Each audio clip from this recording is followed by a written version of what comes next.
And welcome everyone to another episode of Hawaii's #1 podcast, the Kasanova podcast. I'm your host, Mekel Kasanova, Hawaii's favorite YouTuber. I have with me the one, the only Tei of Zonknuckle. Tei, introduce yourself.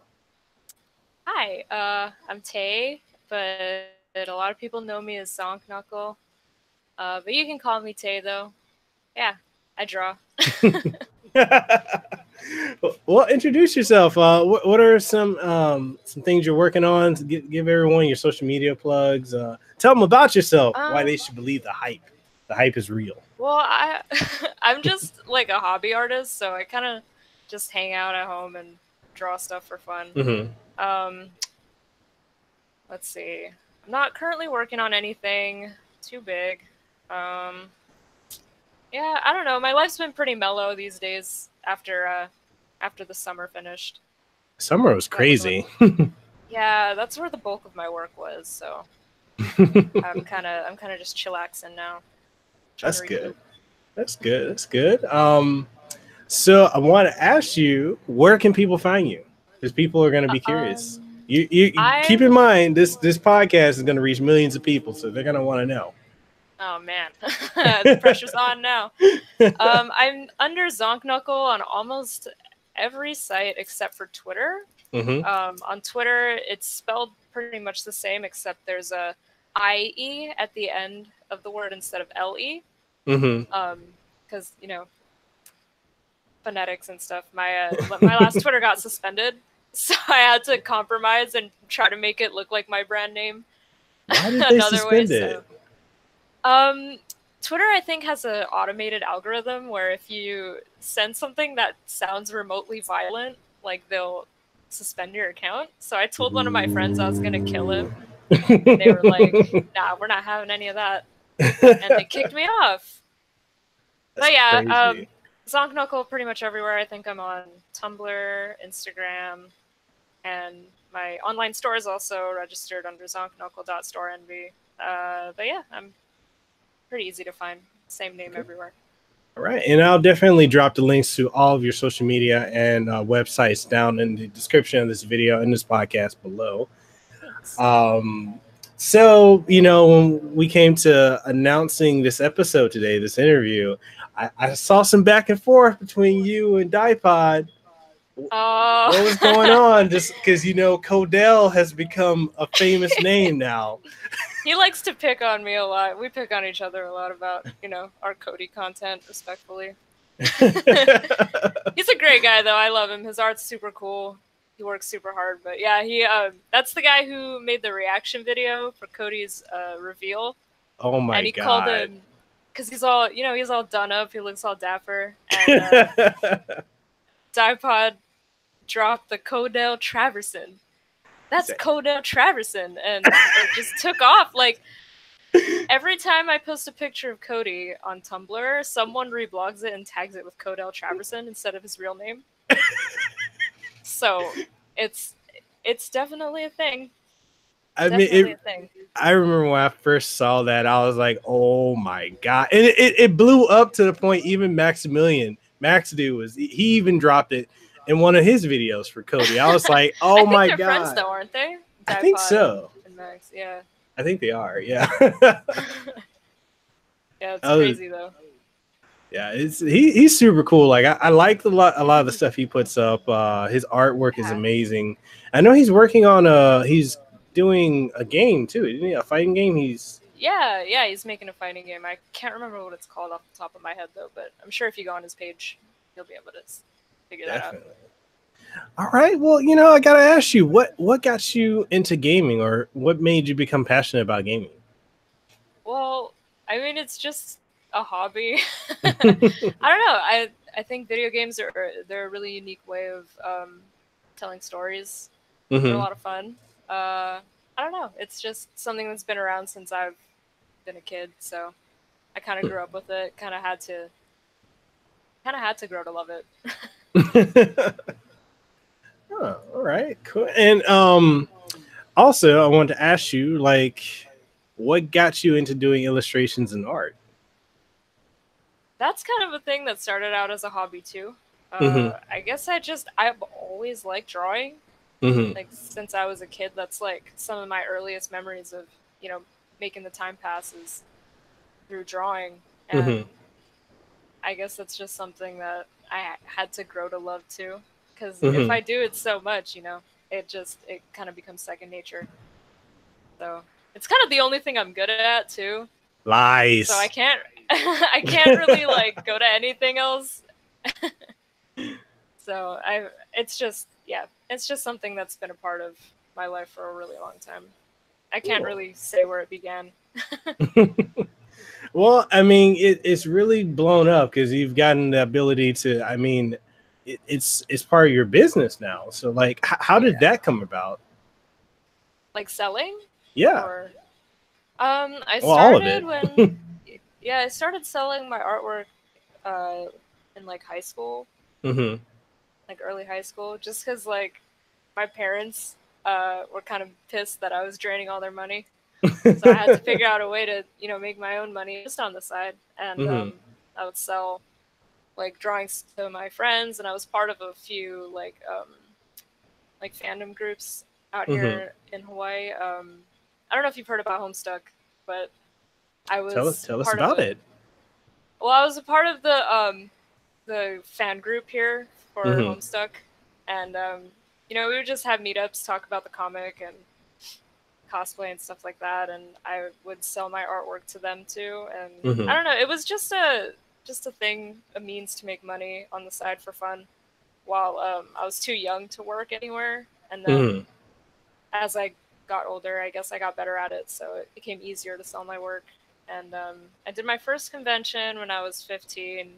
It was really mellow. I saw because it was Anime Matsuri. Do you remember when they brought that convention here? I do. I can't think of the year. How long ago was that? I think it was like 2015. Yeah. But or 2014, was it? Was it? Probably. I don't know. I just know that I was around that age. But I saw that they did conventions. I think it's in Texas. Their conventions are generally like really big, but here it like flopped really bad. Like no one came out. It was like the smallest show ever. Like the hallways were all empty, super quiet. But it's a really chill first show. So I guess from there, since I was not thrown into a really bustling environment, because conventions can get pretty crazy. Yeah. But I started at a good place, I think, since I was still kind of young and it was a smaller show. So it didn't really discourage me or scare me off too quickly. And then I just started doing them yearly after that. Okay, cool. And what have been some of the triumphs and or challenges that you've encountered on this art illustrations journey?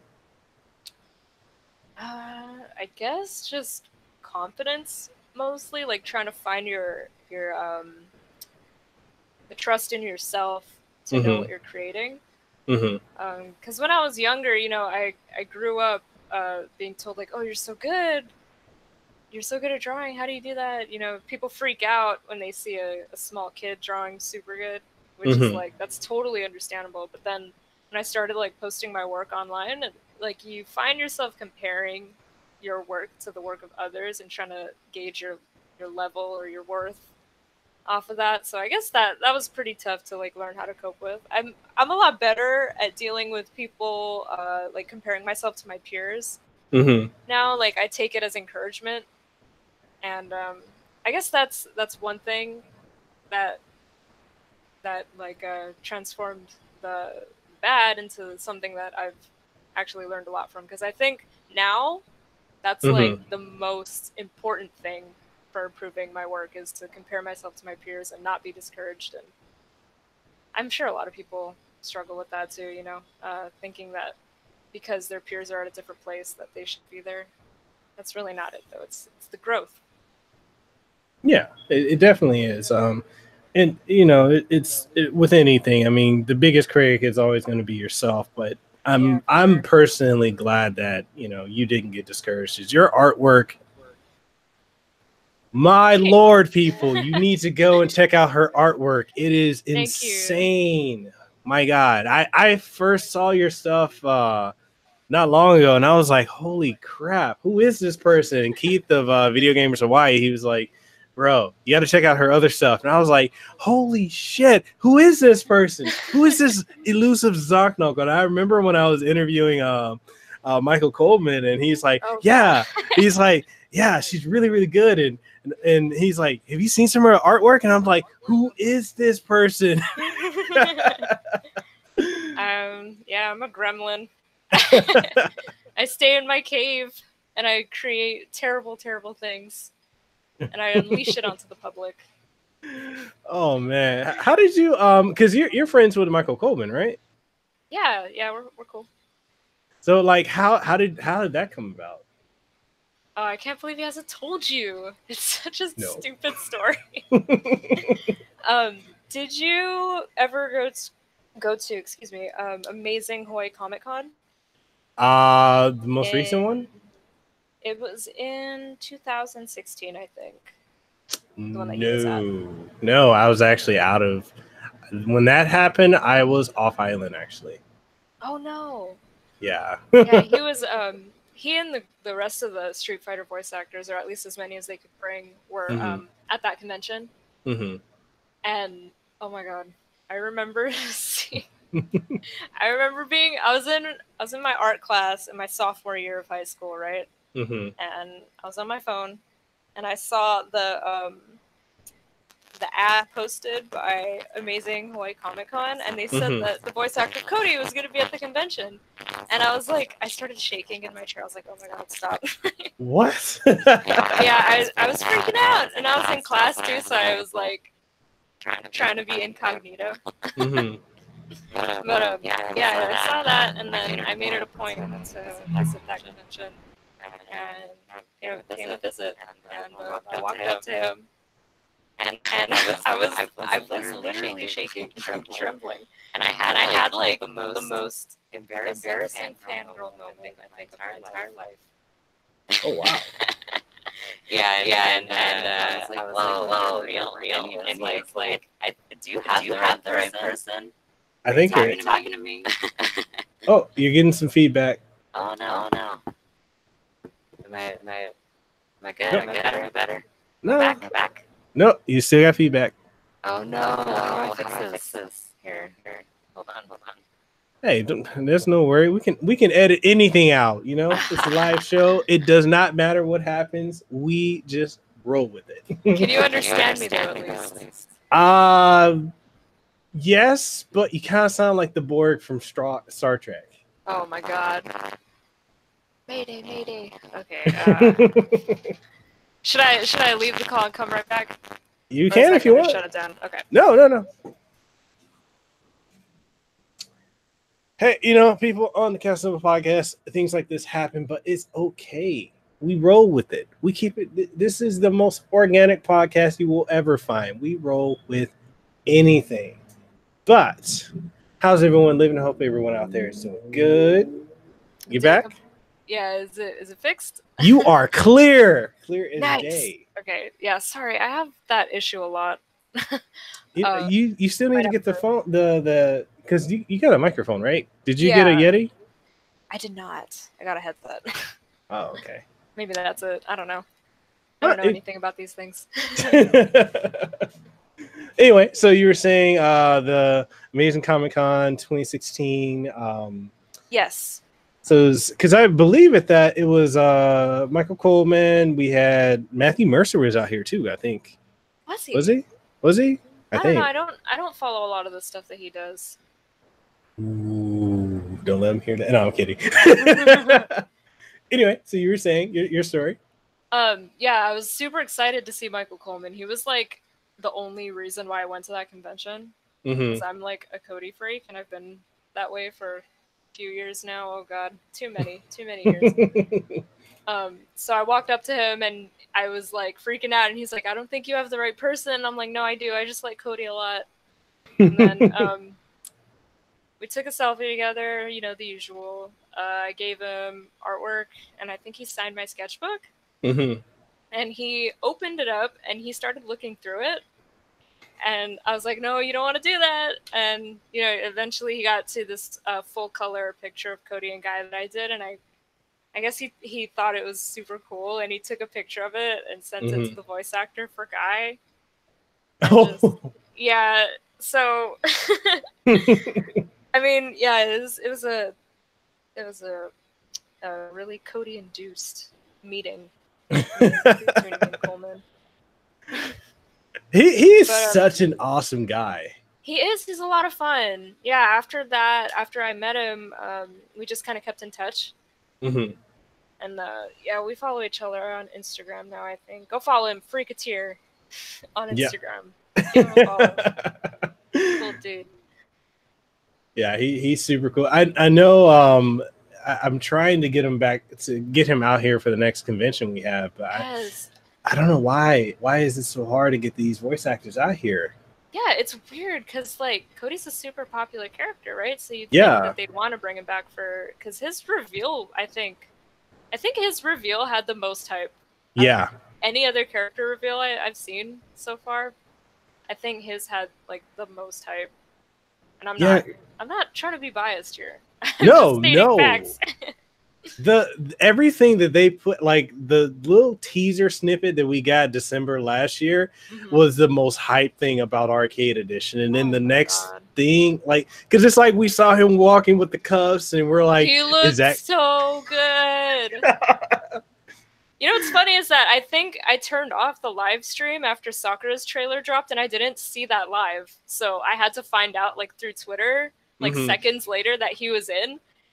And I didn't believe some of the mentions I was getting at first because they were like, Cody's in. And I'm like, yeah, right. Sure. And then lo and behold, it's true. And I ate shit on my stairs. I fucking fell down a flight of stairs. What? For that, yeah. I'm a mess. Lies. It's all lies. People don't believe it. The millions and millions of you out there do not believe that.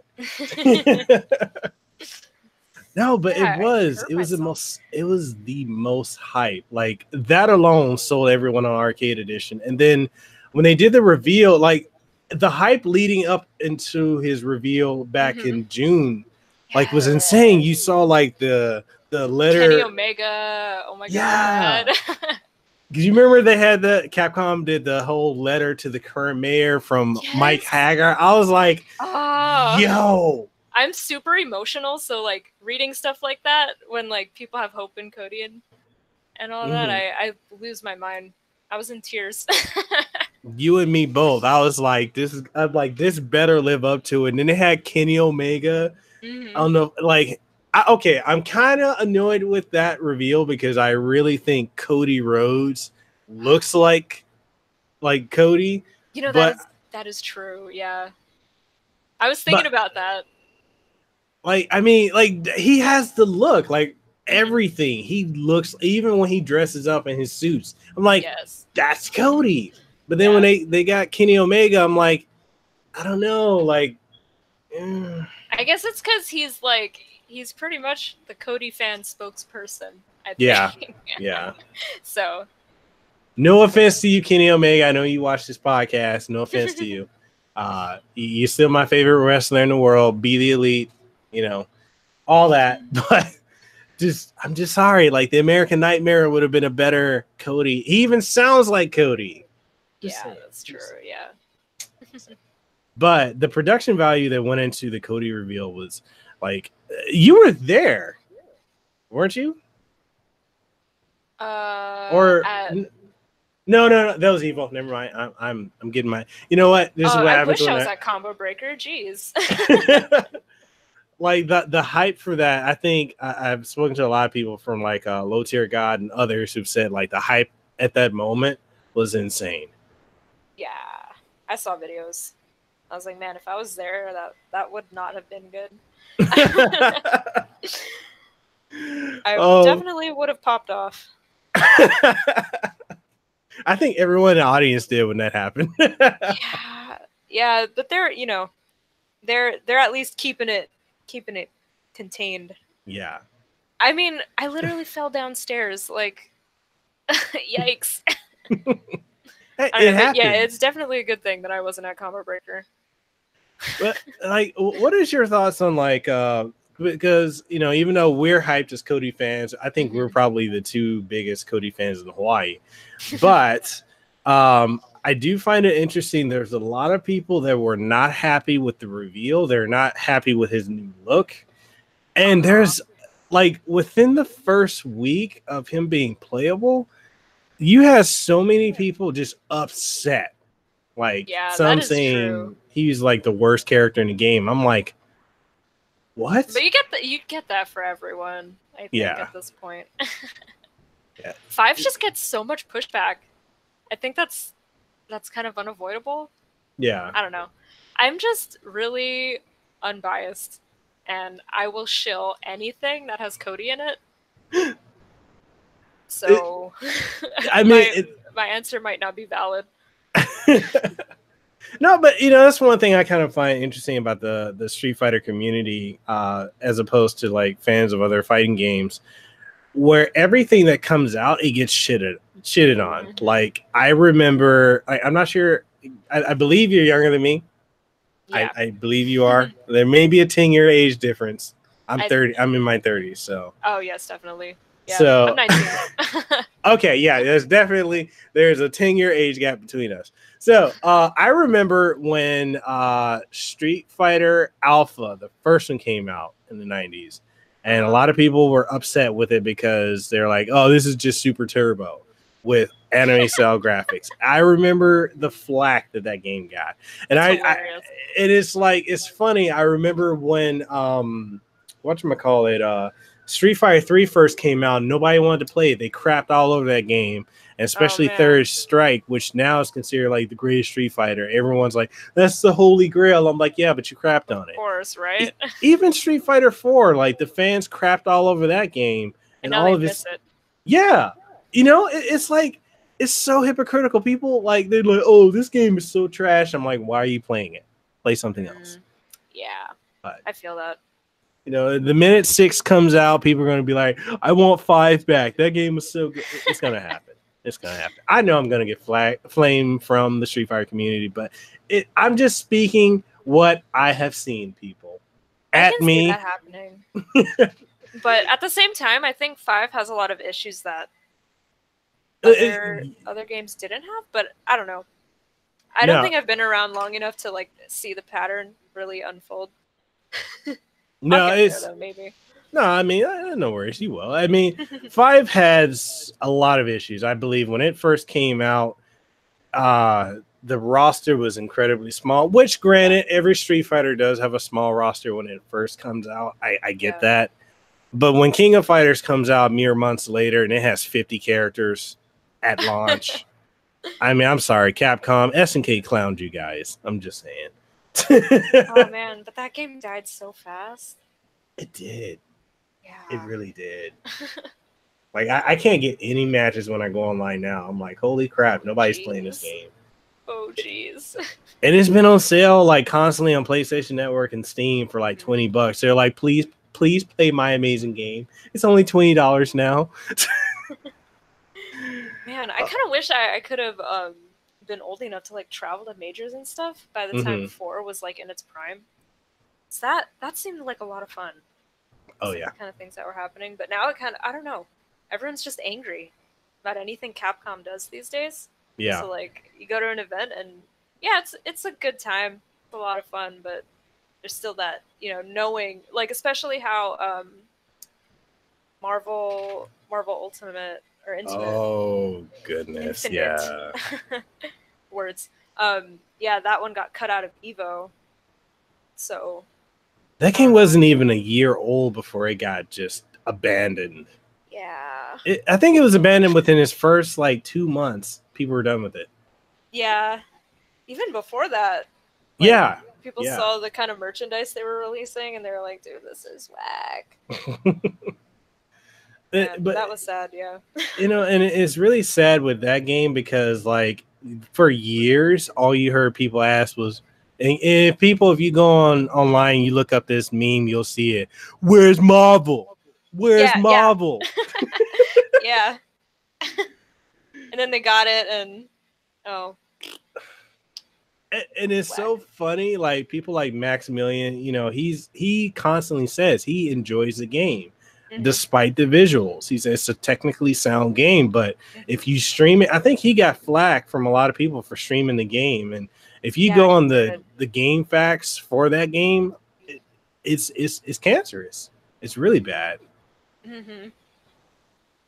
Yeah, there's that argument too that in order to get invested in the mechanics and the deeper like the actual gameplay of it, you know, in order to get super invested in that, you have to be visually attracted to the game.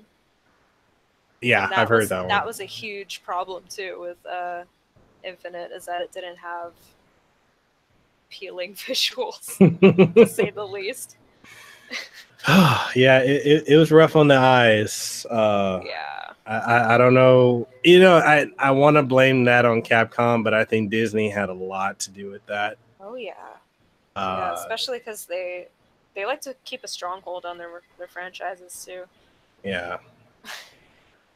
But yeah, Capcom, them visuals were not too hot. And then what's funny is the whole, I don't know if you've been keeping up with the whole Smash Brothers hype, but then when they revealed Ken as an Echo Fighter, yeah, and he looks better than he does in 5. Oh. Yeah, I think Smash they have a good style though, where it's like anime oriented.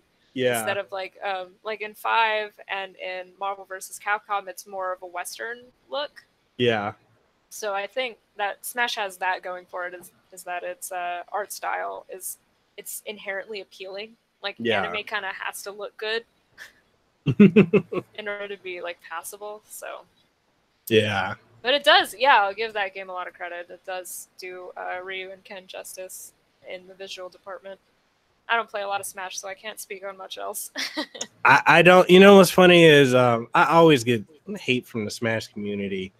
I've even gotten death threats from the Smash community for saying not all the Smash community is bad, but because I don't view Smash as a fighting game, I get crap for it. But you guys have to understand, I was there when the N64 original came out, and it was originally not meant to be Smash. It was going to be something else, but then they threw the Nintendo characters in there just for the sake of marketing.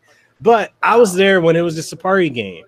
And then I've played every iteration, but I mean, I look at it like this. Like Sakurai has said before, infamously, that he looks at it as a battle arena type game, which I agree with, because he doesn't want to say fighting game because he doesn't want to get locked into, you know, the restraints of I have to do this because it's a fighting game. No, just let it be what it is. If the creator wants it to be its own genre, which, I mean, let's be honest, a lot of people are trying to copy Smash Brothers.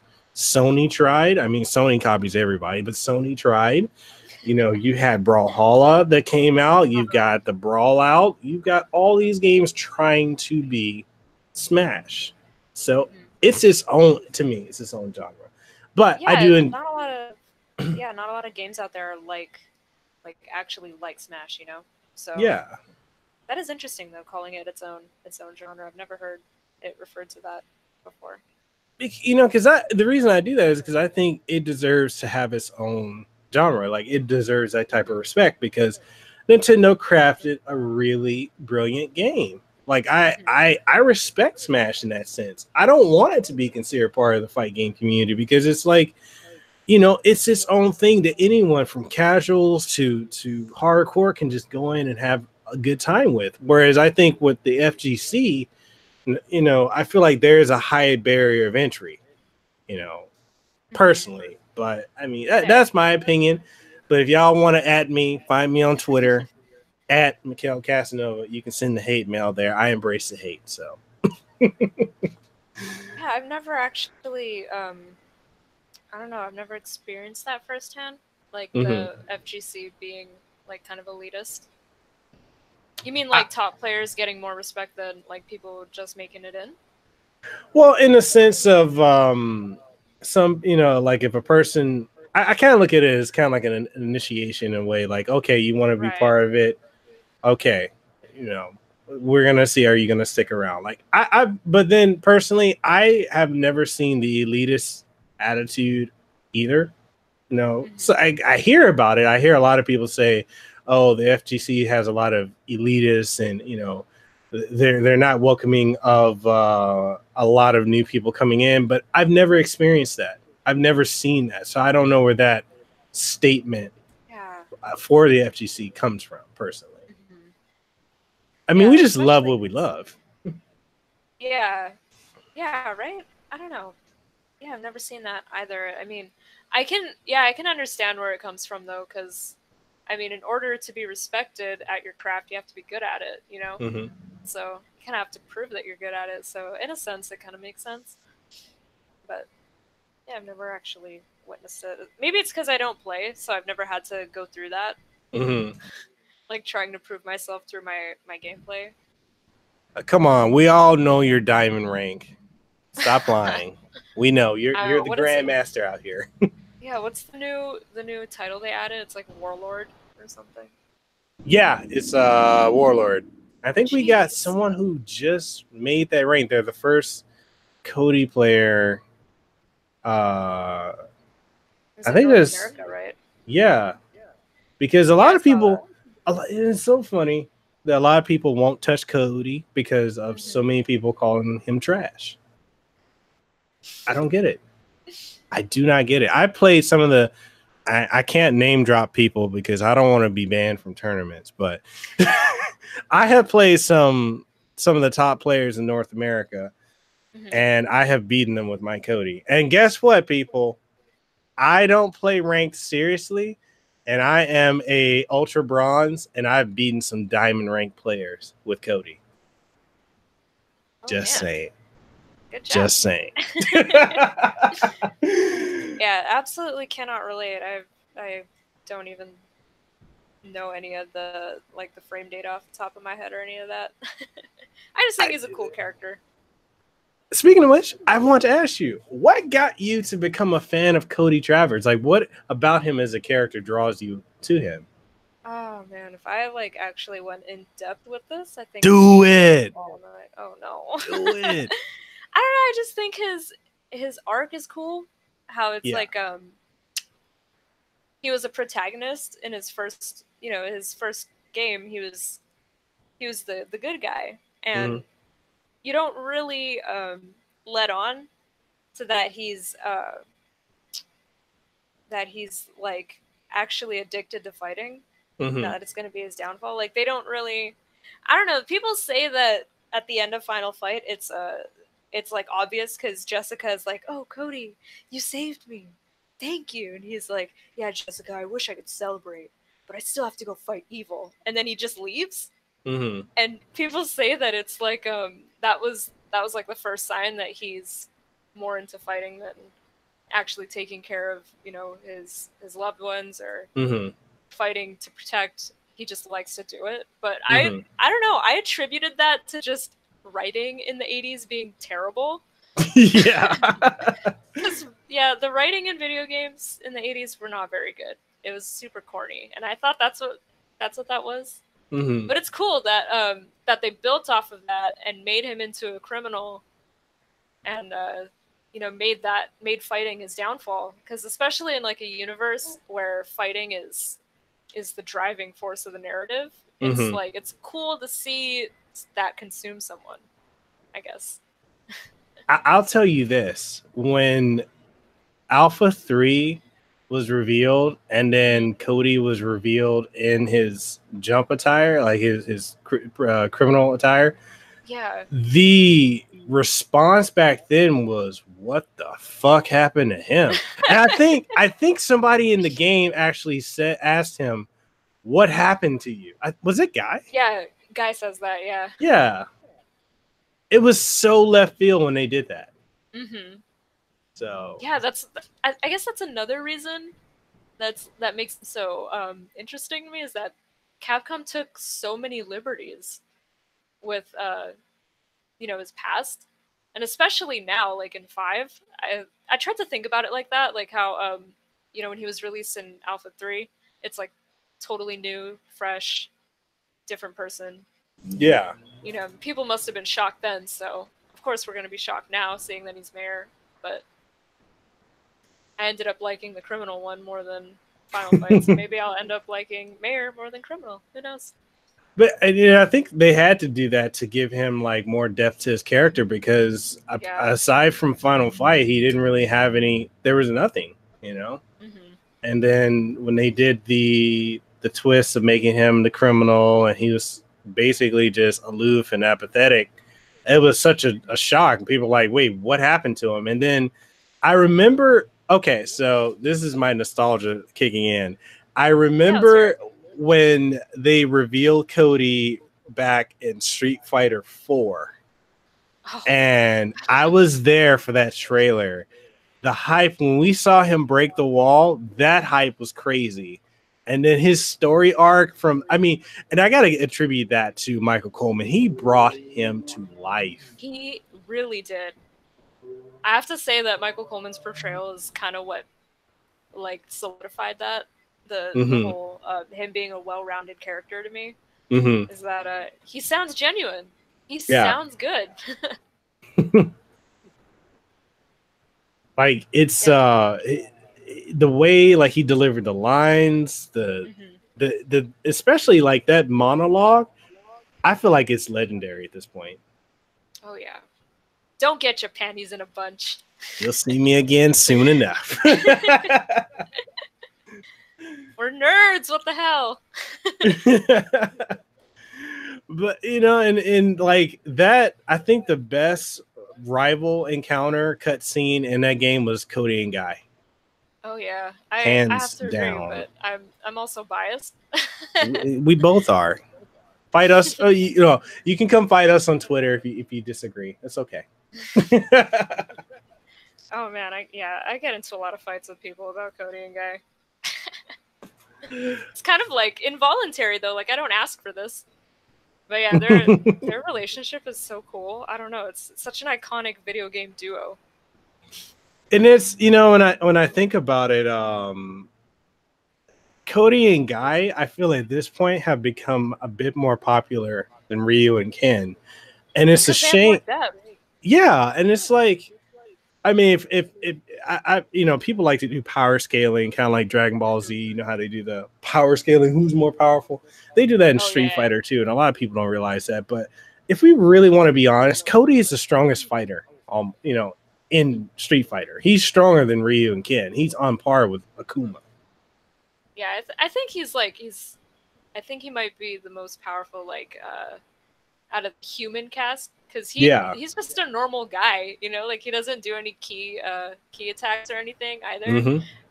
Like he just moves his hand so fast that he makes a tornado out of the ground. Like what the fuck? He can throw rocks that diffuse ki. Like that's, I don't know, man. Yeah, he's just a normal dude. It's that prison bod. That prison bod doing the work for him. It's so insane because it's like I remember there was a comic by Udon and they had him fight Ryu, and he told Ryu, he's like, look, taking the cuffs off, that's really bad for you. I'm used to fighting 8 people at one time, and then Ryu took the cuffs off and he beat Ryu within like 30 seconds.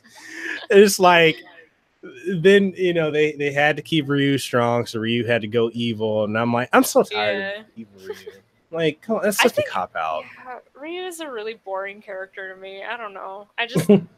He's the same all the time.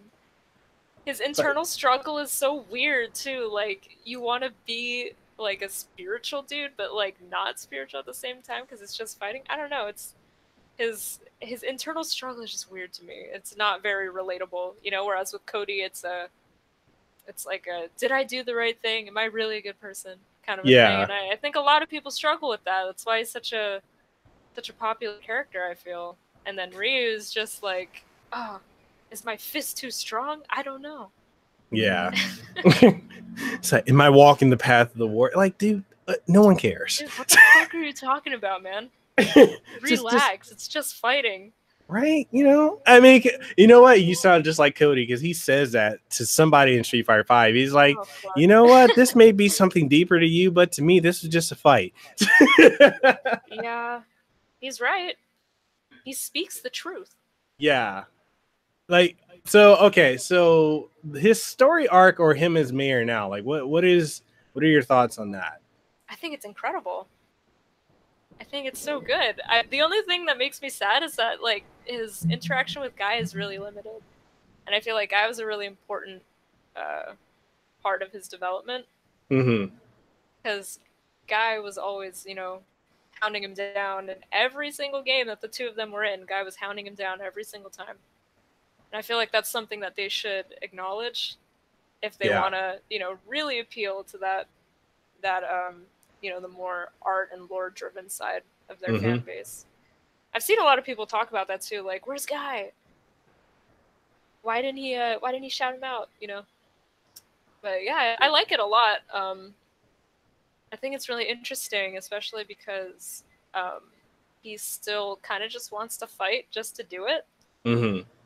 And it also shows how corrupted the government is in Mad Gear, especially like, or in Metro City, especially with Mad Gear. Mm-hmm. Like the government struggle with that gang, and then they go and do something fucked up, like just making a guy mayor just because the former mayor said so. I don't know. It's cool. Metro City is such a shithole, and it's great.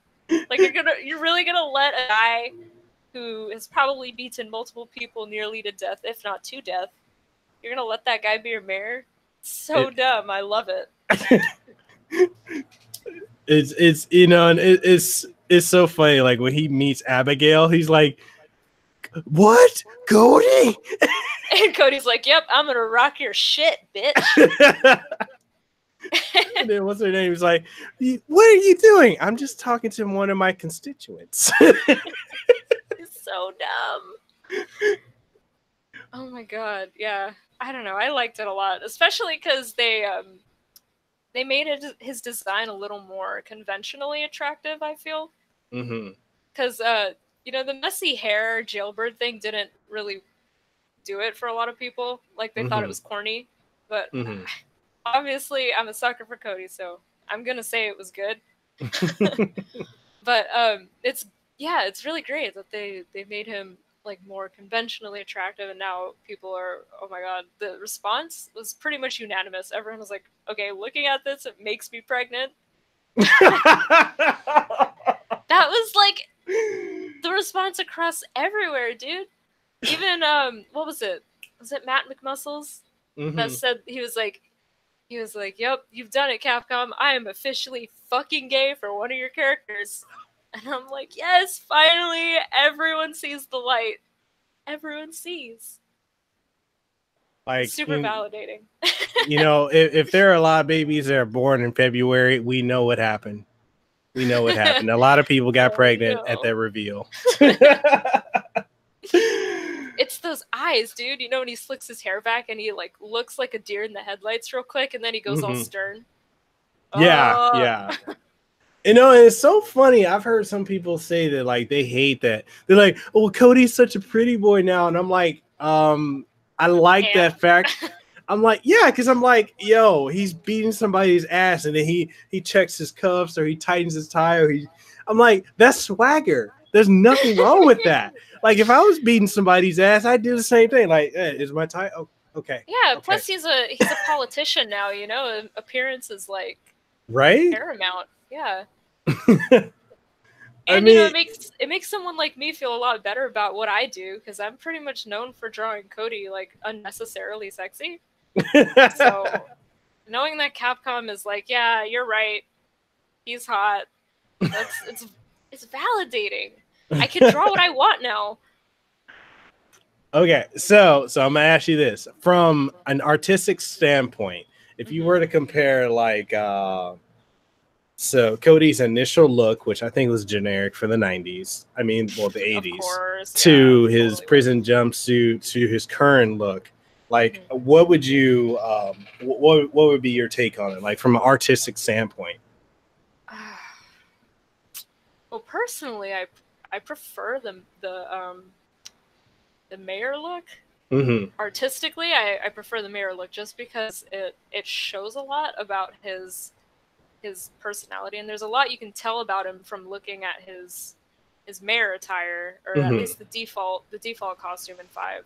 Let's go into detail on it. The people need to know what Hawaii's #1 illustrator thinks.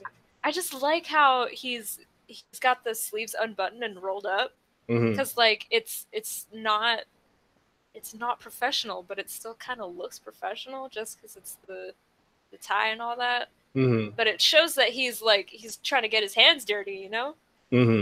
And the whole laid back thing, I feel like that's what makes him such a popular character, is that he's you know, kind of a nihilist, kind of just wants to go in and do things for the hell of it. And I think you can see that in his mayoral attire, because, you know, especially with a job so boring.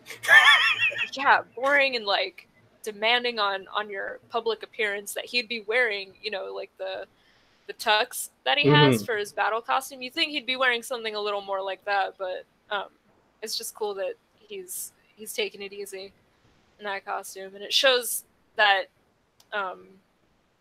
yeah, it just shows that he's still got that laid back vibe. And I feel like that's something that I kind of missed in the battle costume, because he just wears a tux, and it's kind of, it doesn't say a lot about him. It doesn't even look that good on him, in my opinion. I don't think it looks that good. I agree with you, though. I totally agree. Maybe I'm just not like I've never really been into suits, so maybe it's just a personal thing. But yeah, it didn't say a lot about him. It was I feel like it was too clean. It should have, if they were gonna go that route, they should have made him, like, if they're gonna put a suit on him, let it look like Urian's suit, because Urian wears that fucking suit. Yeah, like I was saying that too, that they should have at least undone the bow tie or something. Yeah. Or had his jacket open, or his shirt, you know, has a few buttons undone, because then it would look and feel a little more like Cody. Yeah, because that outfit does not scream Cody. Yeah. It doesn't. It does scream politician, though, so good on them. True. True. Well, what do you think of his Hagar outfit? A lot of people hate it. I beat people's asses with it. I think it's cute. I don't know. It's a nice callback. I don't really want to know the lore behind it. I don't either. I don't want to know why he's wearing Hagar's clothes, if that's really his clothes. I mean, it has to be, right? Because it's so big on him. Hey, Ty Lord in the chat, he said, you just want to see his chest. Oh no! I like his cow undies. It's so cute. It's got a cow on him. I died, man. You know, I think that actually might be a reference to him liking milk. Yeah. Like, it says that he likes milk, so I think that's what that cow is a reference to, and that's so touching. Like, as someone who's into like little bits of lore like that, that's the cutest thing ever. I don't know. So what did you think of his the nostalgia costume and his Final Fight costume? I just wish that there was a way to change the hair. You Agreed. know, 'cause I really love the way that they modeled his Final Fight hair. I love it. It looks so 90s and corny. It's so good. And I wish that there's a way to put that on the nostalgia, because I feel like that would be prime.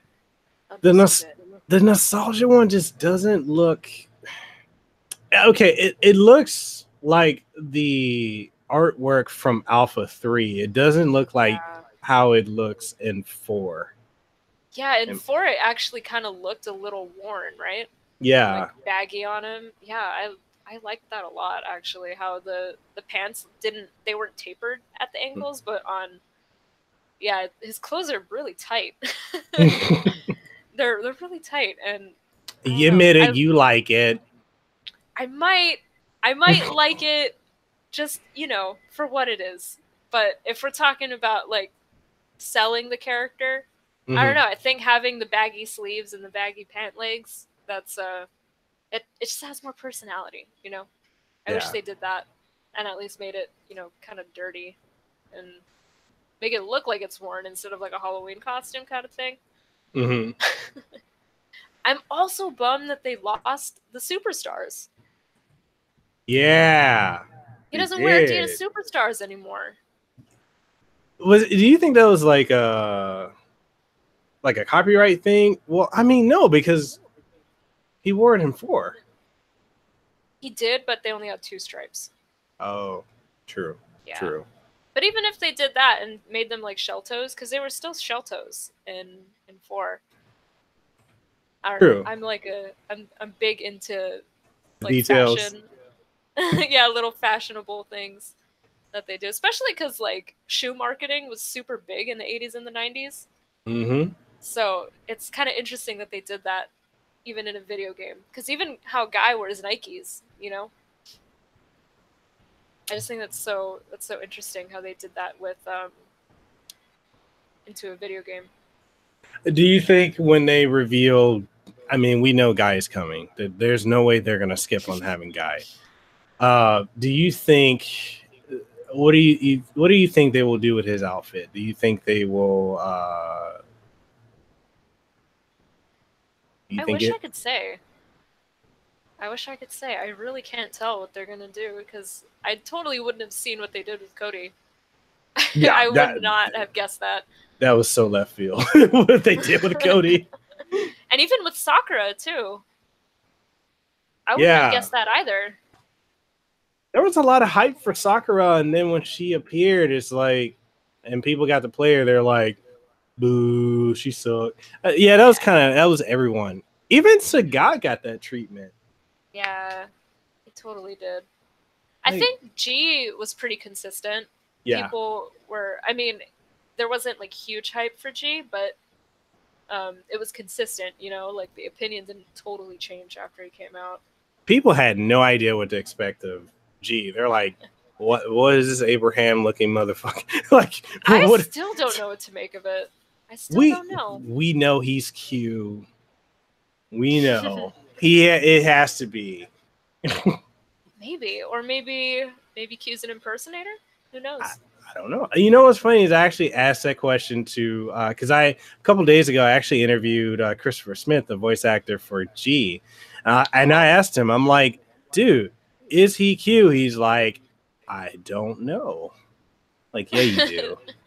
You do. Don't be bashful. You know what's funny is part of me wants to say yes, but then I don't think so. Because when I was talking to Coleman, even he said, like, when they revealed Cody, they didn't tell him. Yeah. And he didn't do the recording until like much later. So I think they do keep a lot of things under wraps. Maybe they'll because I'm hearing something about a second cinematic story. Yeah, I've heard that. So maybe it'll be expanded on? I hope so. I hope we get a new final fight. Ooh. And you know, I hope at some point, because the way it's looking now is kind of like they're gonna just end Cody's story at 5. I hope they don't. I really don't. Have you watched Broken Gear? I was gonna ask you that because someone in the chat asked you about that. Oh, really? What did they say? They wanted to know, what did you think of that? I loved it. It was good. I adored it. I actually got to hang out with the director and his fight director, fight choreographer. Yeah, Haley and Brandon. Yeah, we hung out a lot at Evo, and they're so cool. They're so cool. We went to go meet Matt McMuscles and stuff, and Wooly, and we all hung out.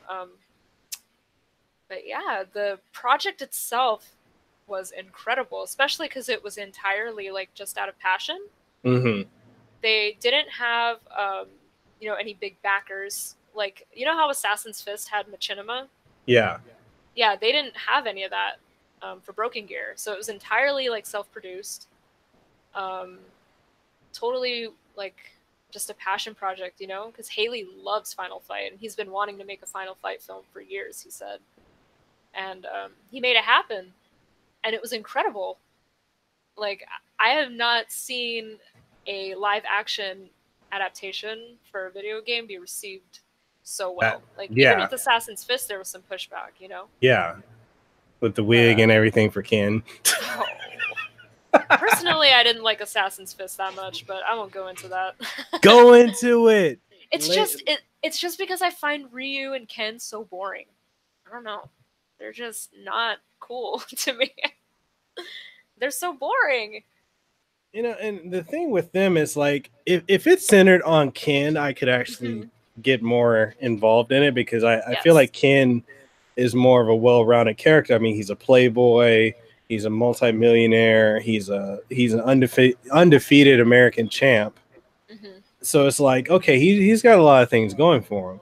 But then when you focus on Ryu, and the constant thing with Ryu, and I think it's played out as the struggle with the Satsui no Hado. And I'm like, okay, how many times? Like, I'm shocked in 5, because, correct me if I'm wrong, in 4, I thought Goken sealed that off.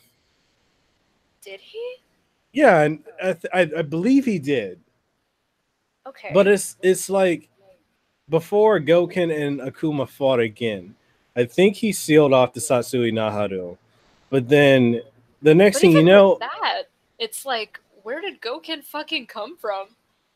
He was in a coma for like how many, like a decade? So they went from him dying to just him being in a coma. That's so complete retcon. Yeah. Oh no. Okay. Anyway, you were saying. So it's like, he's apparently, you know, they sealed it off, or he sealed it off, and next thing you know, in 5's was it Shadowfall thing, the story? Then he's struggling with it again. I'm like, okay, can we give this story like the Mortal Kombat and reboot and Mortal Kombat X treatment? Like, come on now.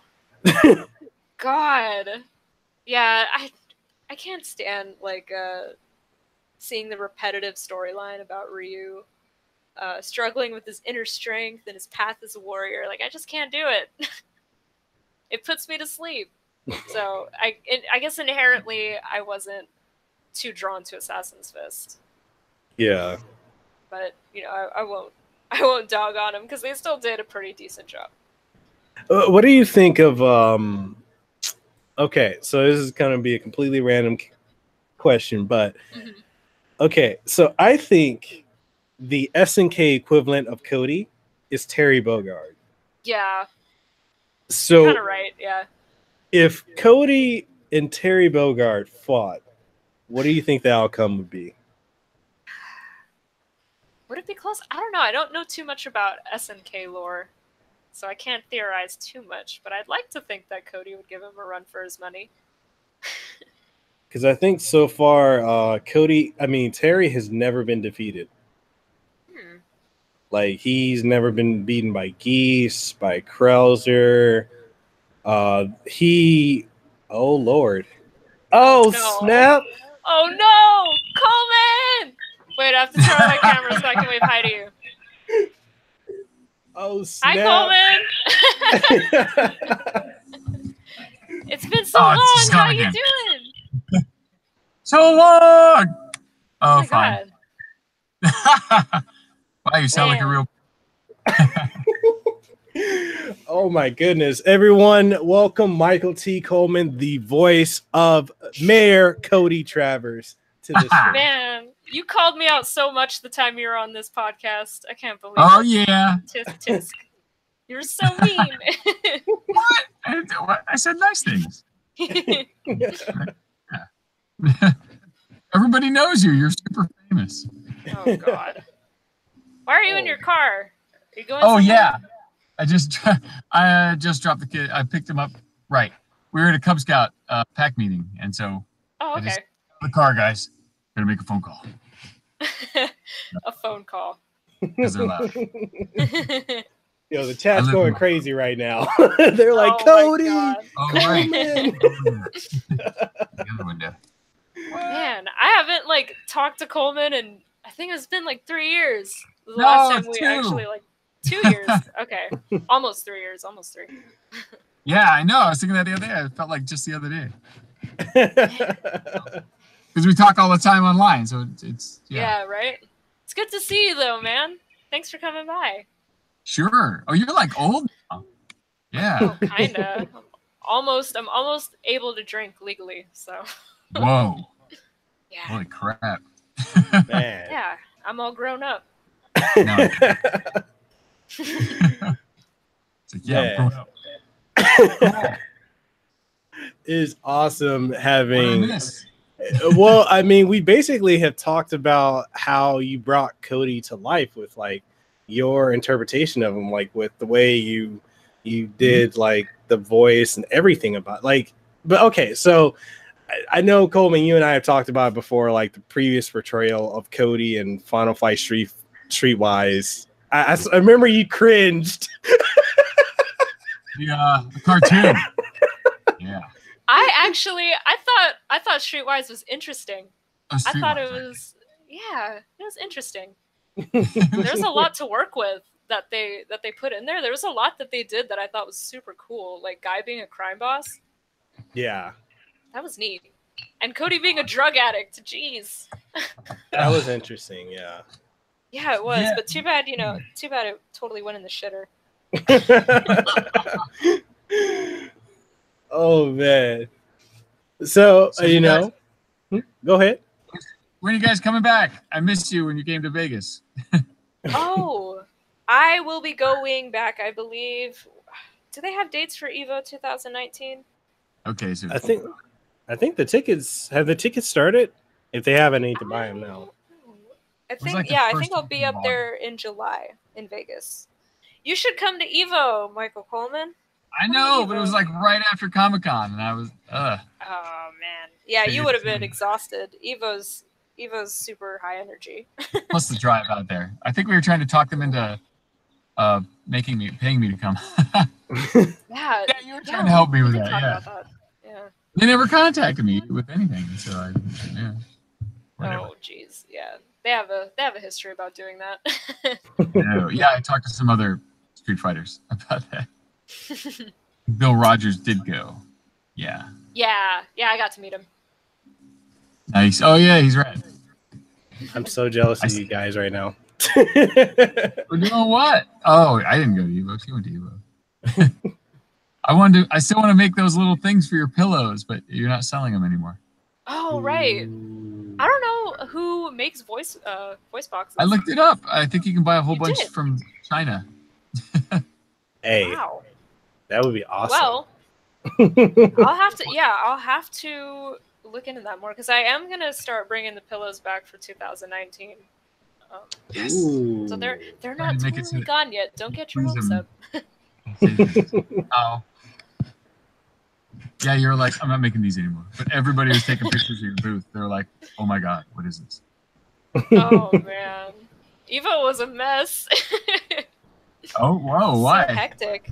It was just, oh my God, I was getting contacted about that pillow so much. I was so swarmed the whole weekend. Did you expect it to sell as well as it did? No, absolutely not. I didn't bring over.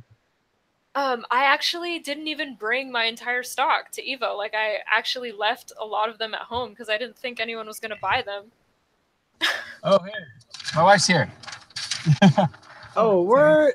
Hi. Hey. Oh, I'm sorry. Am I supposed to be not here? No. They're like, why are you doing this? Because the kids are loud. I'm the one who drew the Tales of the Extraordinary things. Yeah. Remember her from the con? Yeah. Yeah. Oh, now you're in the dark. Yeah, she's getting interviewed now too. Oh. Everybody gets interviewed. Yay. It's like Oprah and Cars. And you get interviewed. What's the Hawaiian version of voice actors in Cars getting coffee? Construction workers in their pickup trucks drinking. That's so true. Grain bottles all day. That's like Louisiana. Oh no. Yeah, we do have hillbillies, I guess. Wow. We do. What do I have those? Yeah, if you go to the west side, you'll see a lot. West side. She's the gangster rapper in the family. What? What? Okay. See? Drop a beat. She does the Tupac. Where's the thingy? The thingy. The The thingy. Bill Diablo? Yeah, you know No, the chime. The thing. Yeah. Right. Oh yeah. That's right. You're famous. I forgot. Oh man. Oh, I released a new episode. I don't know if anybody Oh, you noticed. did. Okay, good. I was going to talk to you about that, Zonk. Yes. I can't figure out what to do for the art for it. You know, how each one of my things has a art, and I was just like, oh, maybe I'll have someone else do it. So I was gonna. If you can think 1920s, Amsterdam, Olympics, Olymps, Chinaman. Oh, the Chinaman. Yeah, I'll be willing to do something. Well, I'll have to give it a listen. Well, I will say this, Michael. Yes. Tell everyone who is not familiar with the show, and if you're not, you need to go and watch it. Tell them about the show. Who's not familiar with the show? Right? Cody for president. I'm just now. You go, hello, is that Cody's wife? You're now Cody's wife. This is Jessica. First lady of Dickinson. Yes, you're the first. Congratulations. They look more like. My husband's in prison. No, I'm the mayor now. It's totally legit. Hey, politicians can go to prison. Yeah. Yeah. What? No, they get out pretty quick. Oh, you're right. Sometimes your best friend makes you mayor, because that's illegal. So, do I have to stand next to you and put up with your shenanigans while you beat people up? Or? Oh no, you. Well, isn't that what's her name, Miss Marlene? Marlo. Miss Marlo. Miss Marlo. We talked about this before, how I don't remember any of my lines. No, speaking of which, for the longest time, I'm really embarrassed about this. I kept calling her Zonknuckle because, you know. And then I did some, I'm not allowed to say, but I looked over some lines, and that sounds like, but I looked over some lines. That's why you're in jail. That's why I'm in jail. And I saw Zonknuckle, and I go, hey! I was in the booth, and I went, oh, that's right. It was like 8 years ago. I don't remember. So. That's so hilarious that I come up. I probably have come up in the studio, huh? I hope. Yeah, not. I was like, hey, nobody. Never mind. Shh. You're canon now. They must not know. We're still trying to get back to Hawaii, but Jimmy won't write us back. Hey, I'm working on it over here. It's totally fine because the last amazing Comic-Con that was planned for this year totally went up in flames. So you're all good. Not his fault, though. Yeah, but still, you didn't miss out on anything. I mean, just a hurricane.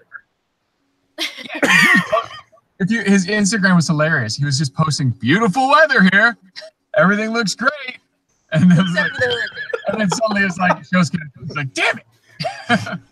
You know, just miss a hurricane, couple volcanoes, lava. You didn't miss anything. We still have fire. Yeah. Although I guess that's what lava volcanoes are kind of. Yeah. I mean, we don't have any anymore, but still. Yeah. Better be safe than sorry. Yeah. Oh man. Oh, so tell us about your show, Coleman. Oh, did he freeze? Are you there? I think he froze. Oh no. Oh, God. Okay. Oh, there you go. He's like, bingo. He just They come back and they're all screaming. Jackpot. Right. Yeah, so Tails, right. Okay, so everybody get a pen or just Google it. Tales of the Extraordinary. It's a 1920s pulp adventure radio serial that is podcast. Yeah, we do. Usually we do live shows for like like an hour long, and people. There are lines in our show that are unintentionally homoerotic or sexual innuendos that we don't see. Yes, and so Not that way. we give people a bucket spiel. There's a long story. And during the show, if they hear something, they, instead of going like, phrasing or whatever, they just go, ding. And that's it. They just thought we all laugh. Haha, it's very funny. And sometimes we're just sitting there going, what? Oh. And many times we sit there going, what? No. And then there's ones you don't hear in the show. Yes, and then I edit them all out of the you don't hear them. Sometimes if you listen really carefully, you hear a ing. Oh, man. That time you came down here. Yeah. Oh, what was that? Oh no, Karen does the sound effects. She holds up the boards and make the audience do the sound effects with her. Oh, right. Yeah, when you guys came down here to perform Tales in Hawaii, I remember someone dinged your character's name, Little Dicky. Yeah. And you said that was the first time. Yeah, you said that was the first time your character's name got dinged, and I was like, oh, kind of shocked about that. New people. These are new people. It took that long. It only took 10 years. Yeah. And then some people are overzealous, and we have to be like, stop it. And then some people are so into the show they don't do it, and so the audience goes, ding. They like get mad at them for not. Yeah, everyone's like, dang! We'll say something, awful, and yeah. Yeah, the one we always remember is, are you in yet? Yes. Stage direction that said, he enters roughly. I think our children are... Please press it. Please press the button. Oh. That's our son. Hold on. Hey, get over here, Cody.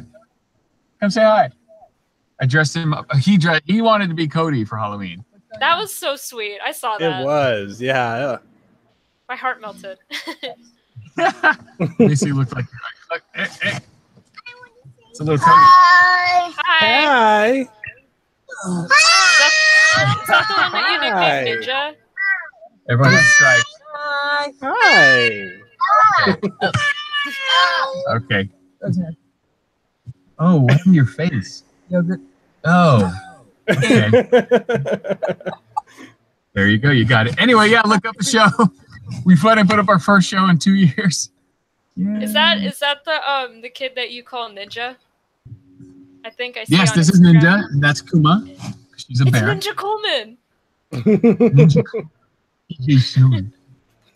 Yes, because he surprised us all, and he lived in the dark and was kicking, and then he sliced his way out like a ninja. Hey. You what? Oh yeah, that's childbirth. Don't do it. Yeah, it's because you forgot. I didn't forget. You don't forget. Apparently you do. After the first one, we were like, why do people have siblings? This doesn't make sense. How bad? Not as bad as Mount Fuji, by the way. Oh my God. I recommend everybody climb Mount Fuji. Nearly died. By the way, I made this. Oh. We got a kitty in our house. It's a full house tonight. She's an artist, by the way. So show her your amazing art. Yeah, I want to see it. Okay. By the way, I made this in one night. You just randomly. Nice. Whoa, that's so cool. Yeah. It's That's Oh. the lines are so cool. Yeah. It's a crystal. I wish like I it. could make lines that look that not nice. a kite. It's getting crowded in here. Okay. Yeah, it is. All right. Good job. But anyway, bye. Bye bye. Bye. Sorry to hijack your. I was just gonna send a video and be like, "Hi," and that's it. And then I got out of work. Bring him to Cubs Cats. We'll frame that or something. Well, Coleman, Yes, I that's will. so cool. Whoa, what happened? We heard a cyborg. Uh-oh. Am I getting Oh. feedback? No, you're good now. You're good now. Okay. No, what I was I'll gonna be say right is I What I will do, Coleman, I'll drop the link for your show and all the ways that people can get in contact with you. Don't stalk Coleman. The mayor will send Cody on you. Yeah. The Facebook page. Yeah. But he's a self-proclaimed attention whore, so I'm sure he'll be okay. Yes. I think about that. I do. I'm a general whore. I do A man of honesty. Oh yeah, yes. You do this? I'm like, okay. Go ahead. That was it. Oh, okay. I was gonna ask, did you guys get your show on Spotify yet? We can do that. Yes, I can send you the information. There's only one thing you have to do. Oh, okay. No, I'm saying, like, if you have your RSS feed for the podcast, that's it. That's all you need. Oh, it's on the website. So okay. It's all like one click and then boom, it's up. Oh, he got it up. Huh. He I think the audio might have got butchered a little bit, maybe. Oh. Where's the has ding? She been filthy this whole time? Because she's pretty. Oh, he's waiting for a ding. I ran into that one. I'm sorry. Wow. Oh man. And actually, we put up some of our commercials on our YouTube channel using her art. Oh, you what? What? Oh, you didn't know that? I was surprised. You what? Including the latest one. Send me the link. You have to send me the link. I want to see. Oh yeah, she speaks Japanese too. Did you make her? Oh no, please. Oh, Coleman, I'm going to Japan for the first time in December. I need some travel recommendations. 本当に そうだ。マジで? Where are you going? Osaka for a few days, and then my friend and I are catching a train into Tokyo. Oh wow, you're doing it backwards. That's cool. It's way cheaper to fly from Hawaii to Osaka than Hawaii to Tokyo. Wait, hold on. You said it's cheaper. There's no cheap in Hawaii does not go. Oh no, really? Trust me, it was $100 to fly to Osaka. What? Yeah. You're in like the other hemisphere. How's that pop? What? I'm closer. Because there's this new airline I think called Scoot, and their prices are super low right now. So I guess it's like a lower budget AirAsia. It's like $800 to fly to California from here. Yeah, my Evo ticket was around $700. What?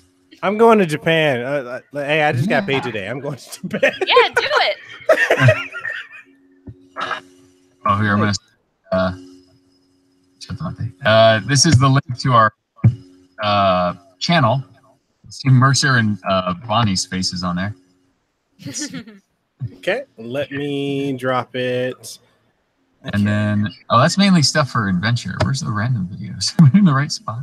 There we go, yeah. Ethel's cream soda has some, and then there's Ethel's ether. Those have some of her pictures. I recommend the Ethel's soda. Okay, I'm dropping it in the chat. Yeah, just click on videos. Video Gamers Hawaii says, Mekel, we're going to Japan. Yes, for $100. Guaranteed. Yeah, and it's only Osaka. It's not to Tokyo. Tokyo's like 400. Yeah. It's bizarre. It's like Okinawa's closer. You think it would be? Okay. Yeah, it's super weird. Seriously. Well, what's there to do in Osaka, Patty? Get takoyaki. That has to be done. I'm allergic to octopus. I'm so sad about that. You're allergic to octopus. Yeah, I'm allergic to almost all seafoods except for fish. Hey, don't feel bad. I'm Simone, and I'm allergic to coconut, and everything we make is coconut. That's so bad. That's like being Asian and being allergic to rice. Holy smokes. That's so bad. Oh, oh. Growing up, did you like not get to eat a lot of Samoan food? No, I ate a lot of it, like pani popo and all that. But it's like I'd be like eating it, like, oh man, this is great. And they're like, Mekel, your face is swelling up. I'm like, oh, No! but this is so good. Pani popo is so good. That sucks, dude. But then again, crab is really good, and I can't have that. So, ouch. Ooh. Yeah, and I know Osaka has that. They have that So what's a dashboard?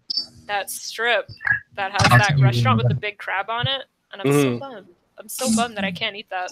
No. There's a book up there. Oh, Probably. that's it. Was that me? Oh. Yeah, what's happening? Whoa. Hi. Sorry. Hi, Ninja. Hey. He's gonna make a ninja exit. I just came back from my book. So have you been He's showing so off cool. all the... Bye. Oh. Let's see. So is it? Have you guys? What's the interview been like? Have you been just showing off art the whole time? Or? Yeah. Yeah. She's Just been talking about art. talking about art and Cody, how he's, sexier in his suit, but he just needs some messy hair. Yes. Huge. Yeah. It's a little way. It's like this side.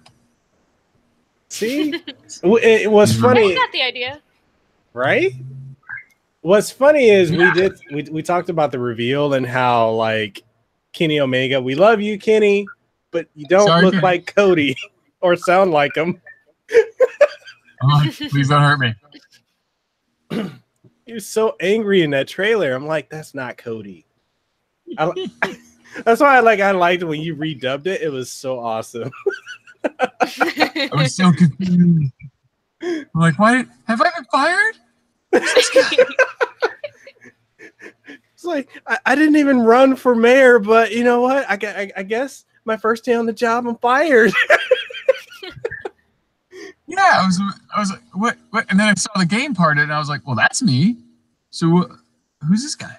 And then people were like, You've never heard of Kenny Omega? yeah, no, I haven't. Everyone's like, it's Kenny Omega. I was like, oh, yeah. Yeah, him. Right. You're like, that guy. I don't keep up. Was it K1? What's he do? I don't know. He's a wrestler.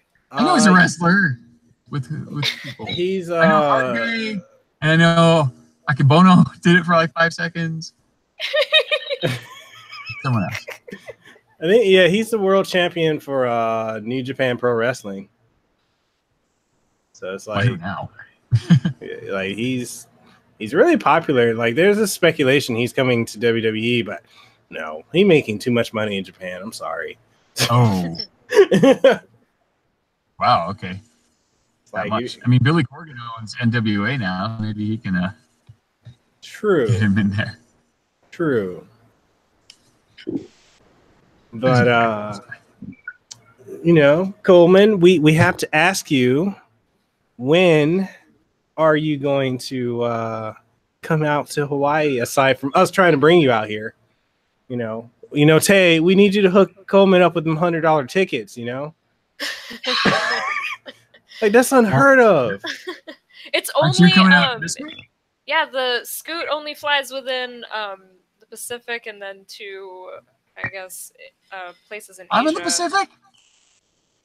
I'm in Asia. I live near. You have to swim a little closer. You're too far away still. Yeah, you need to swim for at least 30 days. You'll make it here. I'll ride my shark ski like Aquaman. Yeah. Oh man. Oh, who's biting me now? I see my wife has joined the thread. She's now a mod now in the chat. She's got the mod status. She's like, why are you outside? I've left her in the house with the children. So I could hijack her feed. It's so weird. She sounds so adult now. It's just creeping me out. I do? Oh man. Did your voice change? I I don't know. guess I hit puberty. I finally did it. Yeah, Age 19. Age 19, and I finally dropped my balls. Just dragging them on the ground. I did it. I can pay taxes now. Oh. Okay. Oh, Yeah, that life sucks. It's all downhill. yeah. Oh. Stay 19. Don't grow up anymore. I'll try. No. You still have 21 and 25 or 24 where you can rent a car, and then after that, it's pretty much over. Yeah. Oh. Yeah. Well, after 25, that's when your body starts deteriorating instead of growing, right? So, I guess then and only then. Don't make it sound that depressing. Damn. Well, okay, I still can't go into bars and stuff, so like, I don't really have much to live for right now. Okay. So don't hype me up too What? much. Because you're Say an it. alcoholic? Say, Bars. at least enjoy when you turn 23. That week I turned 23, I still don't remember. What happens at 23? So my sister took me out on my 23rd birthday, and they played that song "Shots" by Lil Jon. She's like, "You're gonna take a shot every time he says that." I'm like, "I'm gonna die." She's like, "You're gonna do it." I did. I think I got to my 16th shot. I don't know what happened. I lost a week of my life. I woke up on North Shore naked. I don't know. Serious? I do not remember that week. On North Shore? Yes. Damn. From What time Waikiki to was it? North Shore. It was like I think I woke up and it was like 4 in the morning, 5 in the morning. Okay, so the The only homeless people person that was would've- poking me. Yeah, I was gonna say the only people that would have seen you were chronics, right? So Right? They're not like like- poking me with a stick. Is he dead? for Wow. going sleep. Right? Like, oh, let's fucking stay asleep, huh? I'm like, Bruh. I can't imagine. That's terrible. I have not drunk like that. Like I'm clean sober now, people. Don't drink like that. Man, that was so boring. I will learn from that and not wild out on my Really? 23rd, or at least not go into Waikiki on my 23rd. I might end Wait, up why naked. 23rd? Why not 21st? Sure. Like, is the drinking age 23? It was No, his no, no. advice. I'm just saying, like, Okay. enjoy your 23rd birthday. Like, just because yeah, never do that. Learn from my pain. I had a hangover for another week. Oh no. It just All I sucked did was because in Go in the bar. Vegas, all of my friends that I was with in Vegas, they're all okay. like over drinking age, so they would just walk into bars and it was like nothing, and then I had to stay back, and I was like the baby of the group, and it sucked. I'm not Vegas a big is drinker or horrible. anything, but it's just Very there's frat nothing to parties do. is shitty. No, yeah. If you're not like, no, yeah, I can't. Last time I went was for Amazing Comic Con, and I was just like, Mhm. this sucks. Getting drunk and acting stupid. So I just put skates on and skated around. Oh yeah, you like to do like inline skating. Forgot Yeah. about that. I like to do it. Ding. What's the Sounds like something you do. what? I sensed a little bit of sarcasm in that. Are you sure? You sure? I think that was all truth. I think that's. I hear you enjoy the pastime of inline skating. You're sassy, man. You're 19 just changed you. What? Doesn't your character in Mega Man do that? He skates. What? Oh, he does. Yes. I don't do that when I skate. Just for FYI. Fabulous. No. Here's a funny story. They told us not to talk about it. They, Uh-oh. We a can bunch of edit it out if characters. you want. For one thing, all the characters are really obviously like the names are changed. I'm like, huh, there's an evil doctor and a good doctor, and they have this. This totally sounds like Mega Man. Anyway, so then I did it. I don't even think of Mega Man because I'm dumb. And then I did like 3 that I wanted to do, and then I was like, well, there's 1 left, and it seems silly. Let's throw it down. Fine. And it was the Tundra Man. That's the only one I got. And I was like, oh, that was one I just did on a lark. And I was just, for some reason, I just felt possessed by Frankenfurter from Rocky Horror Picture Show. Terrible impersonation. Oh man. Yes. So imagine him in like lace and a corset. I haven't heard anyone talk about Rocky Horror Picture Show in a long time. For real, Wow. I haven't either. You definitely don't live in LA. Yeah, well, I'd expect it to be big in LA. That seems like the kind of place that would like that. LA. All over the place. Speaking One of- guy's telling everybody, he's like, my last show's this Saturday. Everybody's coming. Y'all have to come to my last show. You gotta tell me what's a good place to live in LA, because I have no idea. What do you mean by good? Like you can afford? Or I don't know. I don't know. I told you the only places I've been to in LA is like downtown and wherever the hotel near the airport is. Karen, are you on? Down by the airport, I guess you could do that. The west side is terrible, but if you live on the west side, you like it, but no one will come visit you. But you'll tell everybody you know the west side's really awesome and everyone should come visit you, but we all know better, so we're not going to come. Okay, I'm staying away from the west side. I get you. It basically No turns to to the black west side. traffic. Oh. Yes. Everybody who lives there is like, west side's awesome. And we're like, but you can't leave it. And they're like, yeah. Yeah. It kind of sounds like the Come kind of visit me, people man. that live in Kaka'ako. That's what they sound like. Are they like, the traffic's that bad? Oh yeah. Oh my god. Yeah. I He's was, got a story from today. Can't leave. yeah, because I was telling Tei earlier. So I got off work at 4:45, and it usually takes me 7 minutes to get to work and 7 minutes to get home. From 4:45 to 5:58, I was in traffic. Oh, I think It's you beat for that. it's Bruno Mars's fault.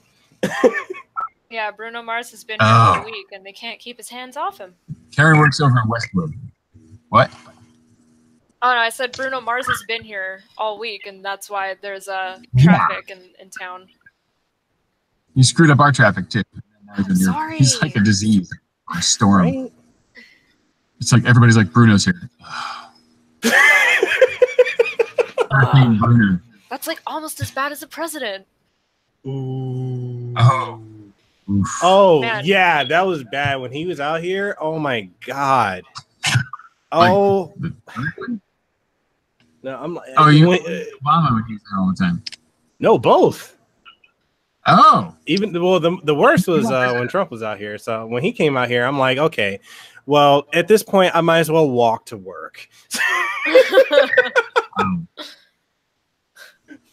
He only goes to Orange County when he comes to California.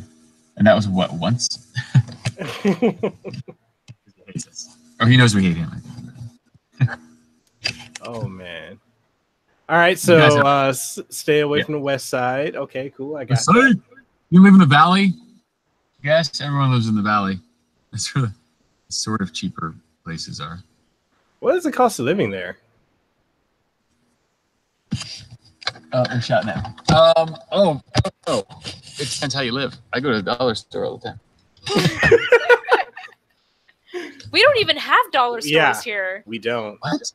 Why is it so Yeah. expensive other than that you live on an island? because they want to torture us. They're like, you live on a small island, you have nothing, deal with it. Yeah, even Japan's not that expensive. Like everyone's Ah. going on about how expensive it is, and I'm like, eh. I mean, if you make 6 figures in Hawaii, you're still low income. Oh yeah, you mentioned that. Yeah, Yeah. that's messed up. But I've paid all my bills, so that's another thing. I'm just like, whatever. I think they locked me out. Or they locked me out of the house. Hey, just Shake my head. break through it. Yeah, you have to channel Cody.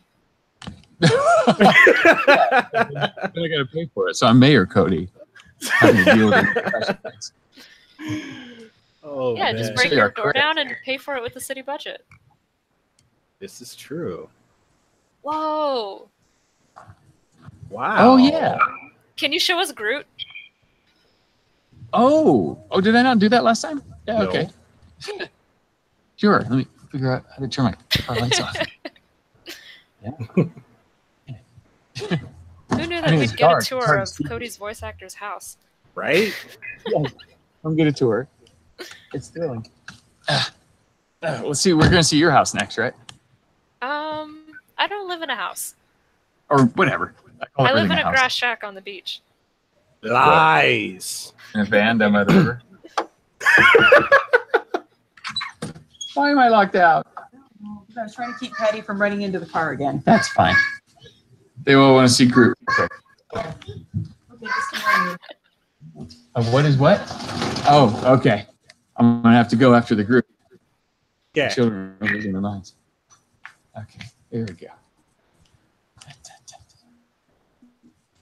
It's kind of spooky. Yes, folks, you're getting a TMZ Hey, bro. exclusive right now. It's really dark in the back. Oh, it's the iconic Groot. There he is. I see that thing on your Instagram all the time. Iconic. It's so cool. In the Right? arm. Dun, dun, dun. Dude, your kids Oh, have the right. coolest parents ever. What the heck? Well, yeah, used to put the snake on there. I used to have a this pet is supposed to snake. light up. I don't see if you What kind of a snake do you Yeah? have? did it also. Well, what? She was a 7-foot boa, and she Dude, no died way. in August. Oh no. Oh yeah, she was a Oh. monster dinosaur. I like 12 years old. actually literally had a 7-foot boa when I lived in Washington.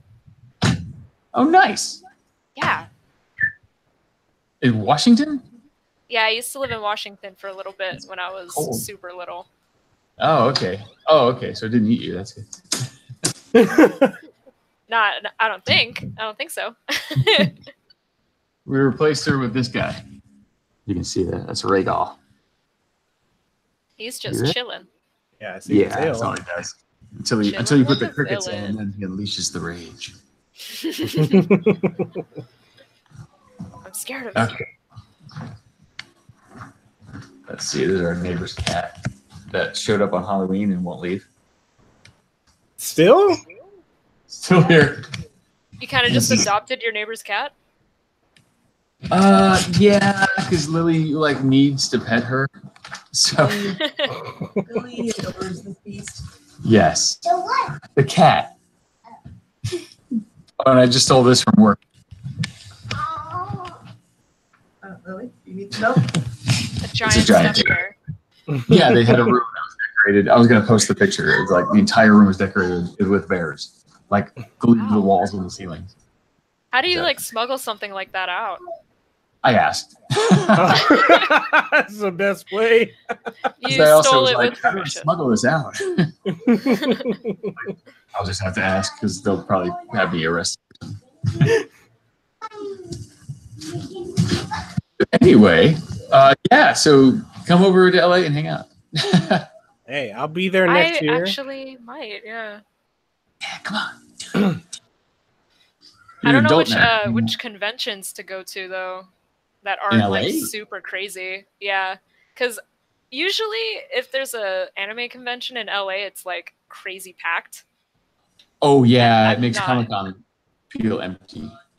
Yeah, I'm so not ready for that. So I'm Oh, you're not like, sure. oh yeah, you're from a island. Or something. Yeah, you Yeah, know, I'm used to a reclusive life. right? Yes, in your shack. Right. I remember I'm at- people from Canada were like,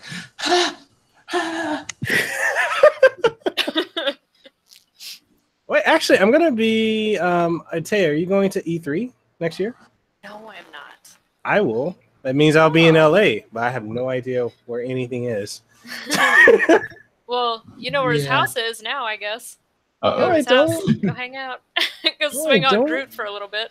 You know, I always tell people to, random people to come by and get the picture with it.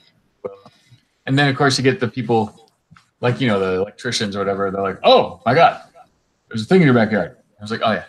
Don't talk to him. He only knows how to say 3 words. It's okay. Yeah. The best. Thank you for ringing the bell. Oh, you're welcome.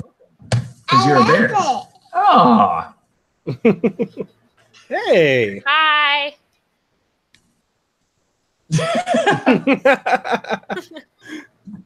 She does that. Yeah. Your jammies. You have one job. We'll get her to draw a picture of her. What? She wasn't working the pole? I'm Wonder Woman, dummy. Yes. Dun, dun, dun. Aw. We got problems. Our kids like to work, like to dance, pole dance. So it's a constant struggle. Yeah. We're going to go to New York, so we're screwed. Every time we ride the subway in New York, they just start. Well, that was terrible. They're going to be looking at you guys like, where did she learn this? Yeah. One job, Coleman. Keep your daughter off the pole. You get any looks on the subway, just look back at them and be like, yeah, and? I don't even know. I mean, it's New York. You know, they're all like, Yeah, they probably won't have a problem. no, yeah. Come on. Where's Stevie Dog? Where is he? In the chat, they say Mayor Cody has the Infinity Gauntlet. I'm like, yeah, I see it. Oh, it's in the background. Hagar, I don't The feel Doctor so Strange good. costume's in front of it.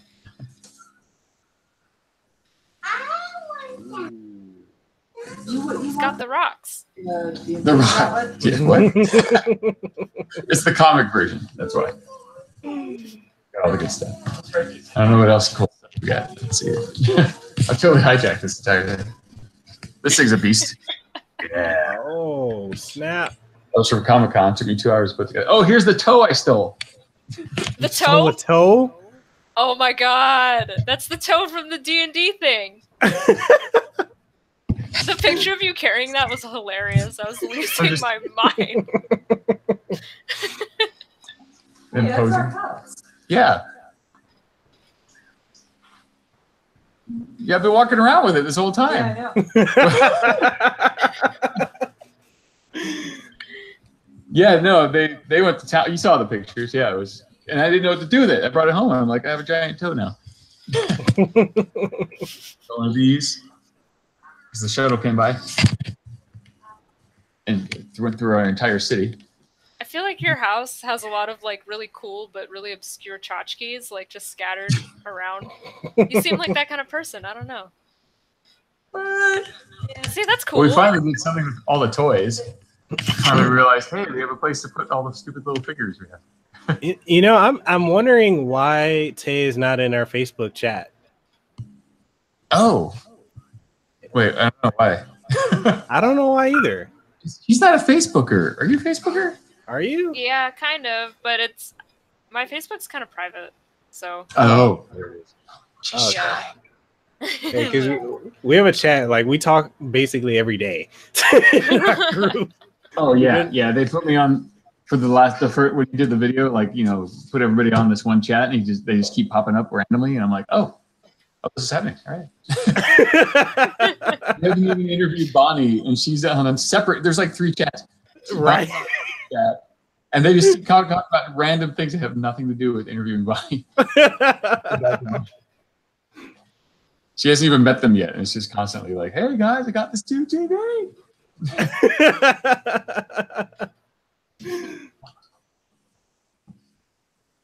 Coleman and I talk on Instagram a little bit, right? Yeah. So. Yes. Yes. Yeah. So yeah, I guess Instagram. You're all over my feed. Oh. It's You're you. always leaving comic book references in my comments. Wait, I am? Yeah, one time I painted a Nautilus and you asked if it was the Millennium Falcon. Yeah, the other day I was like, is this Kiki? She looks like Kiki's delivery service, but all grown up and wearing it. You've never watched Perfect Blue? No, I'm terrible. Oh, it's like a anime art film about There's a girl who she becomes like an idol, but she ends up leaving to become an actress. And then you know how the idol industry in Japan is like really demanding. So she got like a lot of flack for becoming an actress and leaving the idol industry, and that's what the film is about. It's like her adjusting to that Japanese. new life. Yeah, someone in chat say Codell. I don't know, Coleman. Do you know that? Traverson. Do you know that story? No, Codell. Infinity Gauntlet, Devastator, Kodito. What's the wrench? Oh, Codell. What is that? Ooh, Tay, you gotta tell him. Oh, I have to tell him? Okay. Yeah, you came up with it. No, okay. Oh God. It's famous. That's your nickname. So I have this friend who goes by Dipod on. Okay. Can you guys hear me? Am I in? Yeah. Okay. I have this friend who goes by Dipod, and he's like he's a Cody fan too. He does a lot of comic book art, and he made a reaction video to the Street Fighter V Arcade Edition trailer. And when Cody shows up, because he's like a massive Cody fan too, so when Cody shows up, he freaks out and he goes, "Yo, that's Codell Traverson!" Like, because he looks all proper. And so he calls him Codell Traverson, and it just took off, and that's what everyone calls suited up Cody now. It did. It went viral. Like millions of people call you that. Like it just came out wrong. He's like, "Is that Cody?" He said, "Is that Cody?" He said, "No, that is Codell Travers." Okay. Everyone's saying it, and we're like, eh. I'll take it. Apparently, I have to put the children to bed now. Okay. They're gonna melt down. Dad business. Hey, yes. Bye-bye. Traverson's story on the other side. So bye. Thanks for letting me hijack. Surprise. Yeah. You're all grown up. Oh. When you come back, I'm gonna have chest hair. Whoa. Oh yeah. I'm gonna have a beard. Are you done? Not yet. Almost.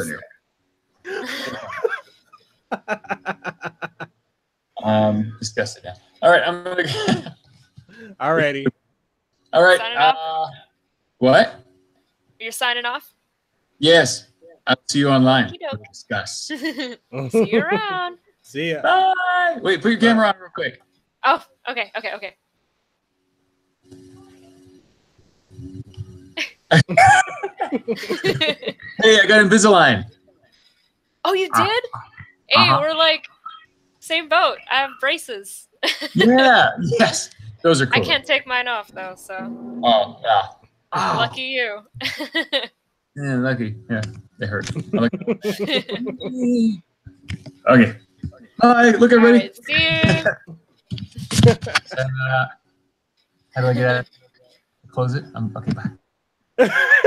Oh. That He's was so sweet. awesome.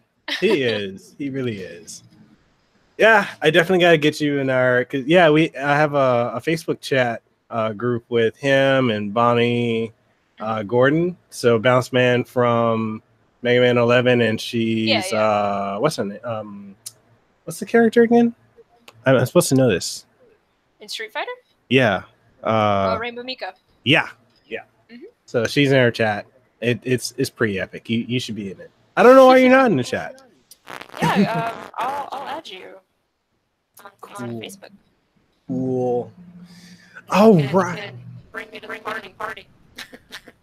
Why'd you go all Borg again? What happened? Oh no! Hello. I hear you. Oh, am I still Nope. wonky? No, you're back. I'm back. Yeah, you're back. Cool. All right. Basically, the last question I really have to ask you is, how was Evo 2018? And you got to meet the infamous Low Tier Guy, who's actually a good friend of mine. Oh no.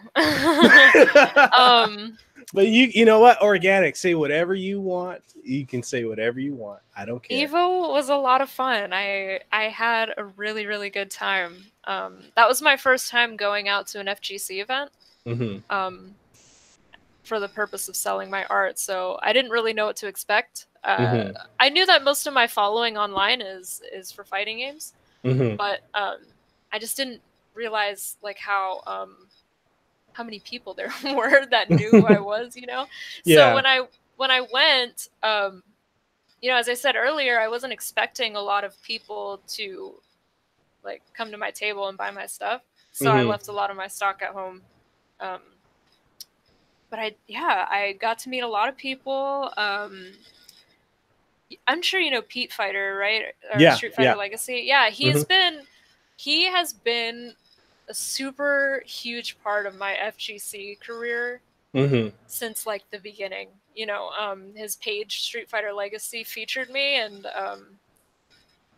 we kept in touch.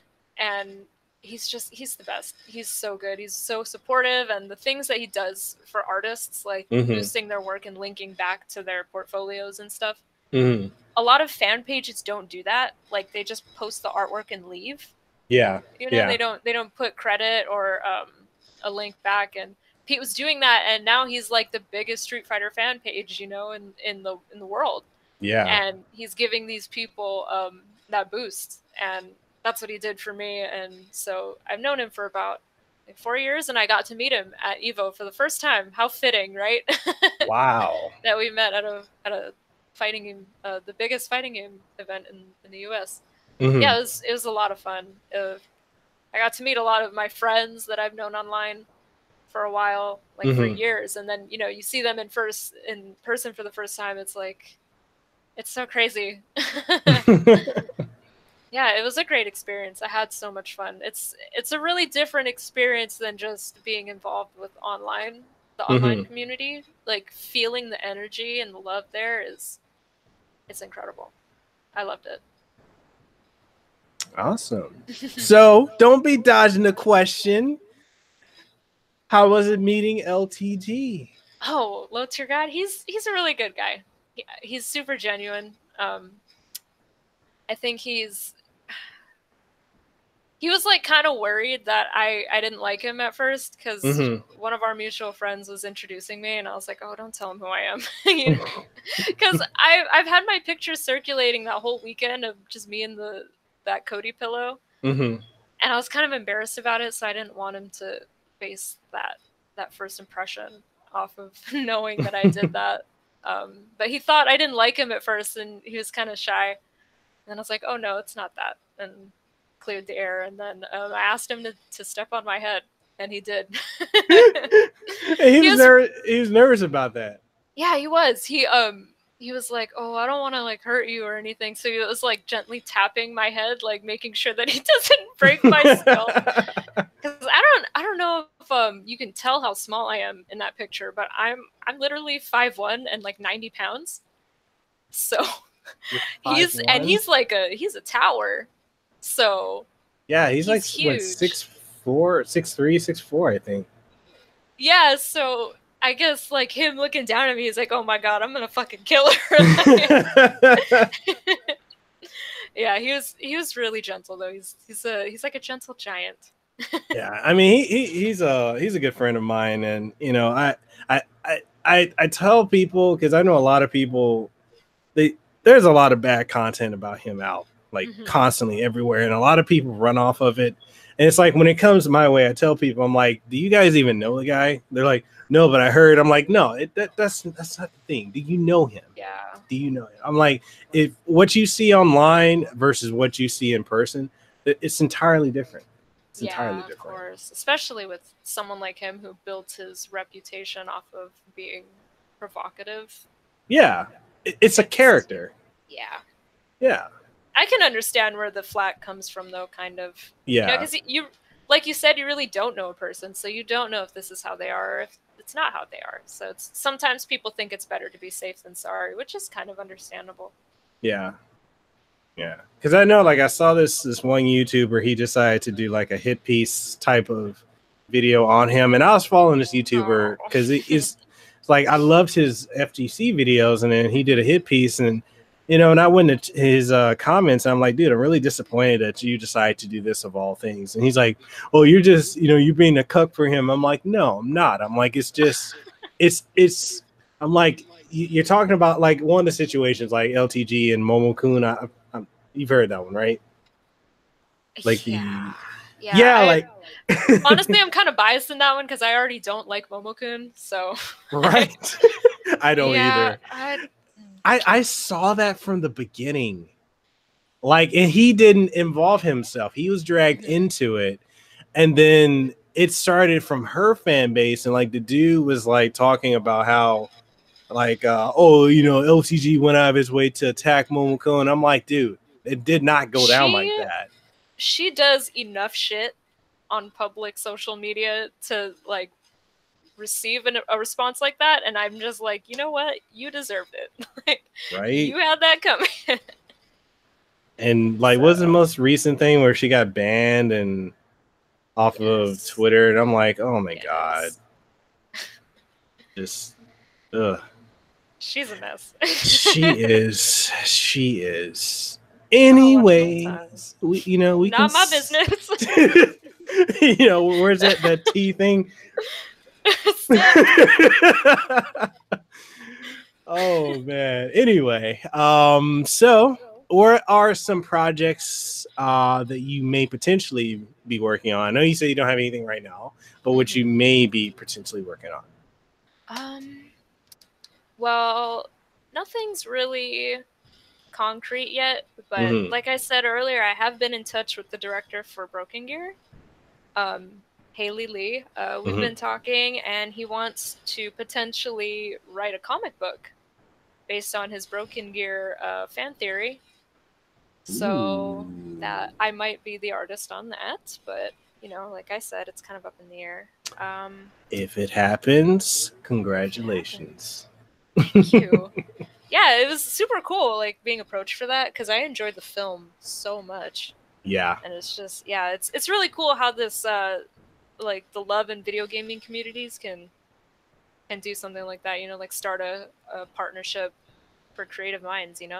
That's the coolest thing ever. But anyway, I digress. Like I said, not much going on these days. Just gonna try to make it out to more fighting game events next year. After doing it this year, I only did 2 events, Evo and CEO Otaku, and I had a really great reception both times. So I'm thinking about pursuing, traveling for more fighting game events, and that's just what I have planned so far. I'm really I'm a really unorganized person, so as things happen, I guess I'll keep people updated. There's nothing wrong with that. Nothing at all. And it's the way you're going about it is the right way. You're getting your feet wet in things, and you're exploring different avenues. You will be a success. I see greatness in you. Thank you. I definitely do. I need to talk to you about logo designs and whatnot, because I need to hire you to help me revamp some art for my podcast and my brand, because I will be doing podcasting full time next year. Like I've said, people, I have signed a contract with Sirius FM, and I'm going to be pursuing this full time. Making the moves. Right? And hopefully I get to travel, Raja, yes. Say, I'm excited. But I want to ask you, last question. What advice would you give to fans in the audience here that would love to get into illustration and art? Just love what you do. That's it. You just have to feel the love, and I don't know, man. It's really hard to get yourself motivated if you're not passionate about it. So if you're thinking about, wanting to be an artist or something, and it starts to feel like, you're forcing yourself to do it, don't be afraid to try other things. Like, I've been experimenting in music a little bit lately, just because, art it gets kind of confusing at times, knowing if I'm cut out for it or not. So don't be afraid to try other things, and like you said, get your feet wet. Just love what you do, and don't be afraid of outside judgment. People are not the best the first time they do something. Yeah. I'm still getting better all the time. I'm constantly trying to figure out how to improve, and no one's ever done growing. So don't be scared, because that's a thing that comes up a lot. You know, people are like, oh, but my art's not good. Don't worry about that. Just post it anyway, and you'll be happy you did. Exactly. You know, and I'm so glad that you said that, because like I look at this podcast. I started this podcast December last year, and you know, I didn't have a direction. I didn't have guests, and I thought it would not do well, and I just stuck with it, you know, and it's now, you know, this is the #1 podcast in Hawaii. You know, I'm blown away that millions of people around the world listen to this on iTunes and Spotify and whatnot. It's like be passionate about what you're doing. And, you know, Tei, thank you so much for that, because you are an inspiration. That's inspiring. Oh, thanks. Yeah. I'm just, I don't really have any other choice than to draw. So I hope that it does something for other people, because really I'm just killing time. You know, so I don't know, it's nothing special, but I'm glad that you think so. Definitely. Well, you know, I recognize the greatness, so I see it. I might have to, you know, when we take off next year, 2019 is a year. I'm gonna have to, you know, you're gonna be my my illustrator for the Kasanova podcast brand. And yes, I will have to hire you for that, because seriously, we are making some major moves next year. And like it's really blowing me away. Like doors are opening, and I really have to thank Richard Epcar and for everything that he's helped me like do with growing this channel, this brand. Just by sharing this with a few people, it's amazing. Networking, network people. Man. Yes, that too. Yeah, I forgot to mention that. Networking is super important. Do not ever be shy. Talk to people. Make friends online. It will do wonders. Trust me. It definitely will. All right. And last question, the last official question. Did you have fun? I did. I had a lot of fun. Yeah, that totally caught me off guard. Coleman coming in. Oh my God. I missed him so much. Yeah, thanks for bringing him back, dude. Yeah, no problem at all.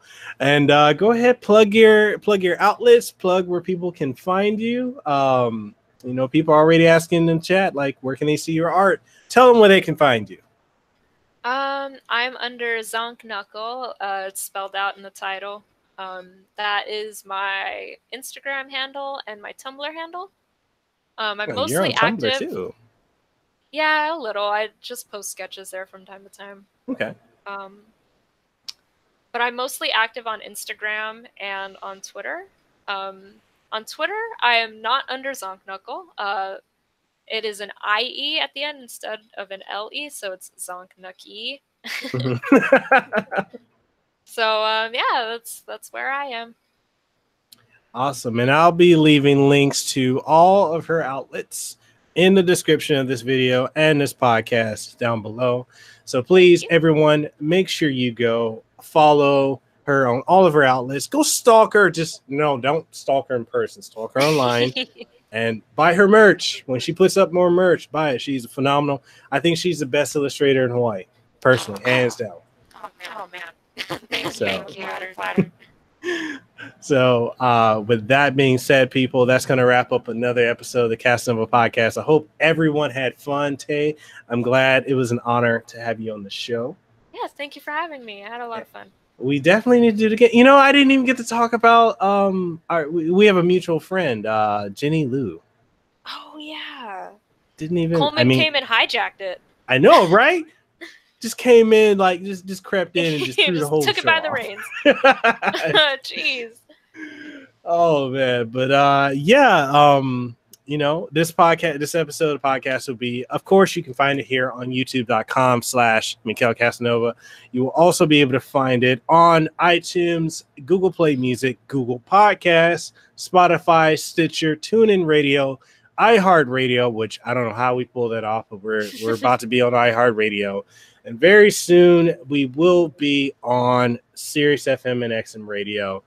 And we'll be syndicated weekly, so you guys will have content. And if you want to be on the show, definitely reach out to me on social media, or you can email me, Mekel@mekelkasanova.com. But that being said, make sure you go and follow my guests. Links to everything down in the description below. And yes, I need to have a Cody Piddle and put it in my background when I do videos. I definitely need to do that. So with that being said, people, thank you guys for watching. We will catch you on the next one.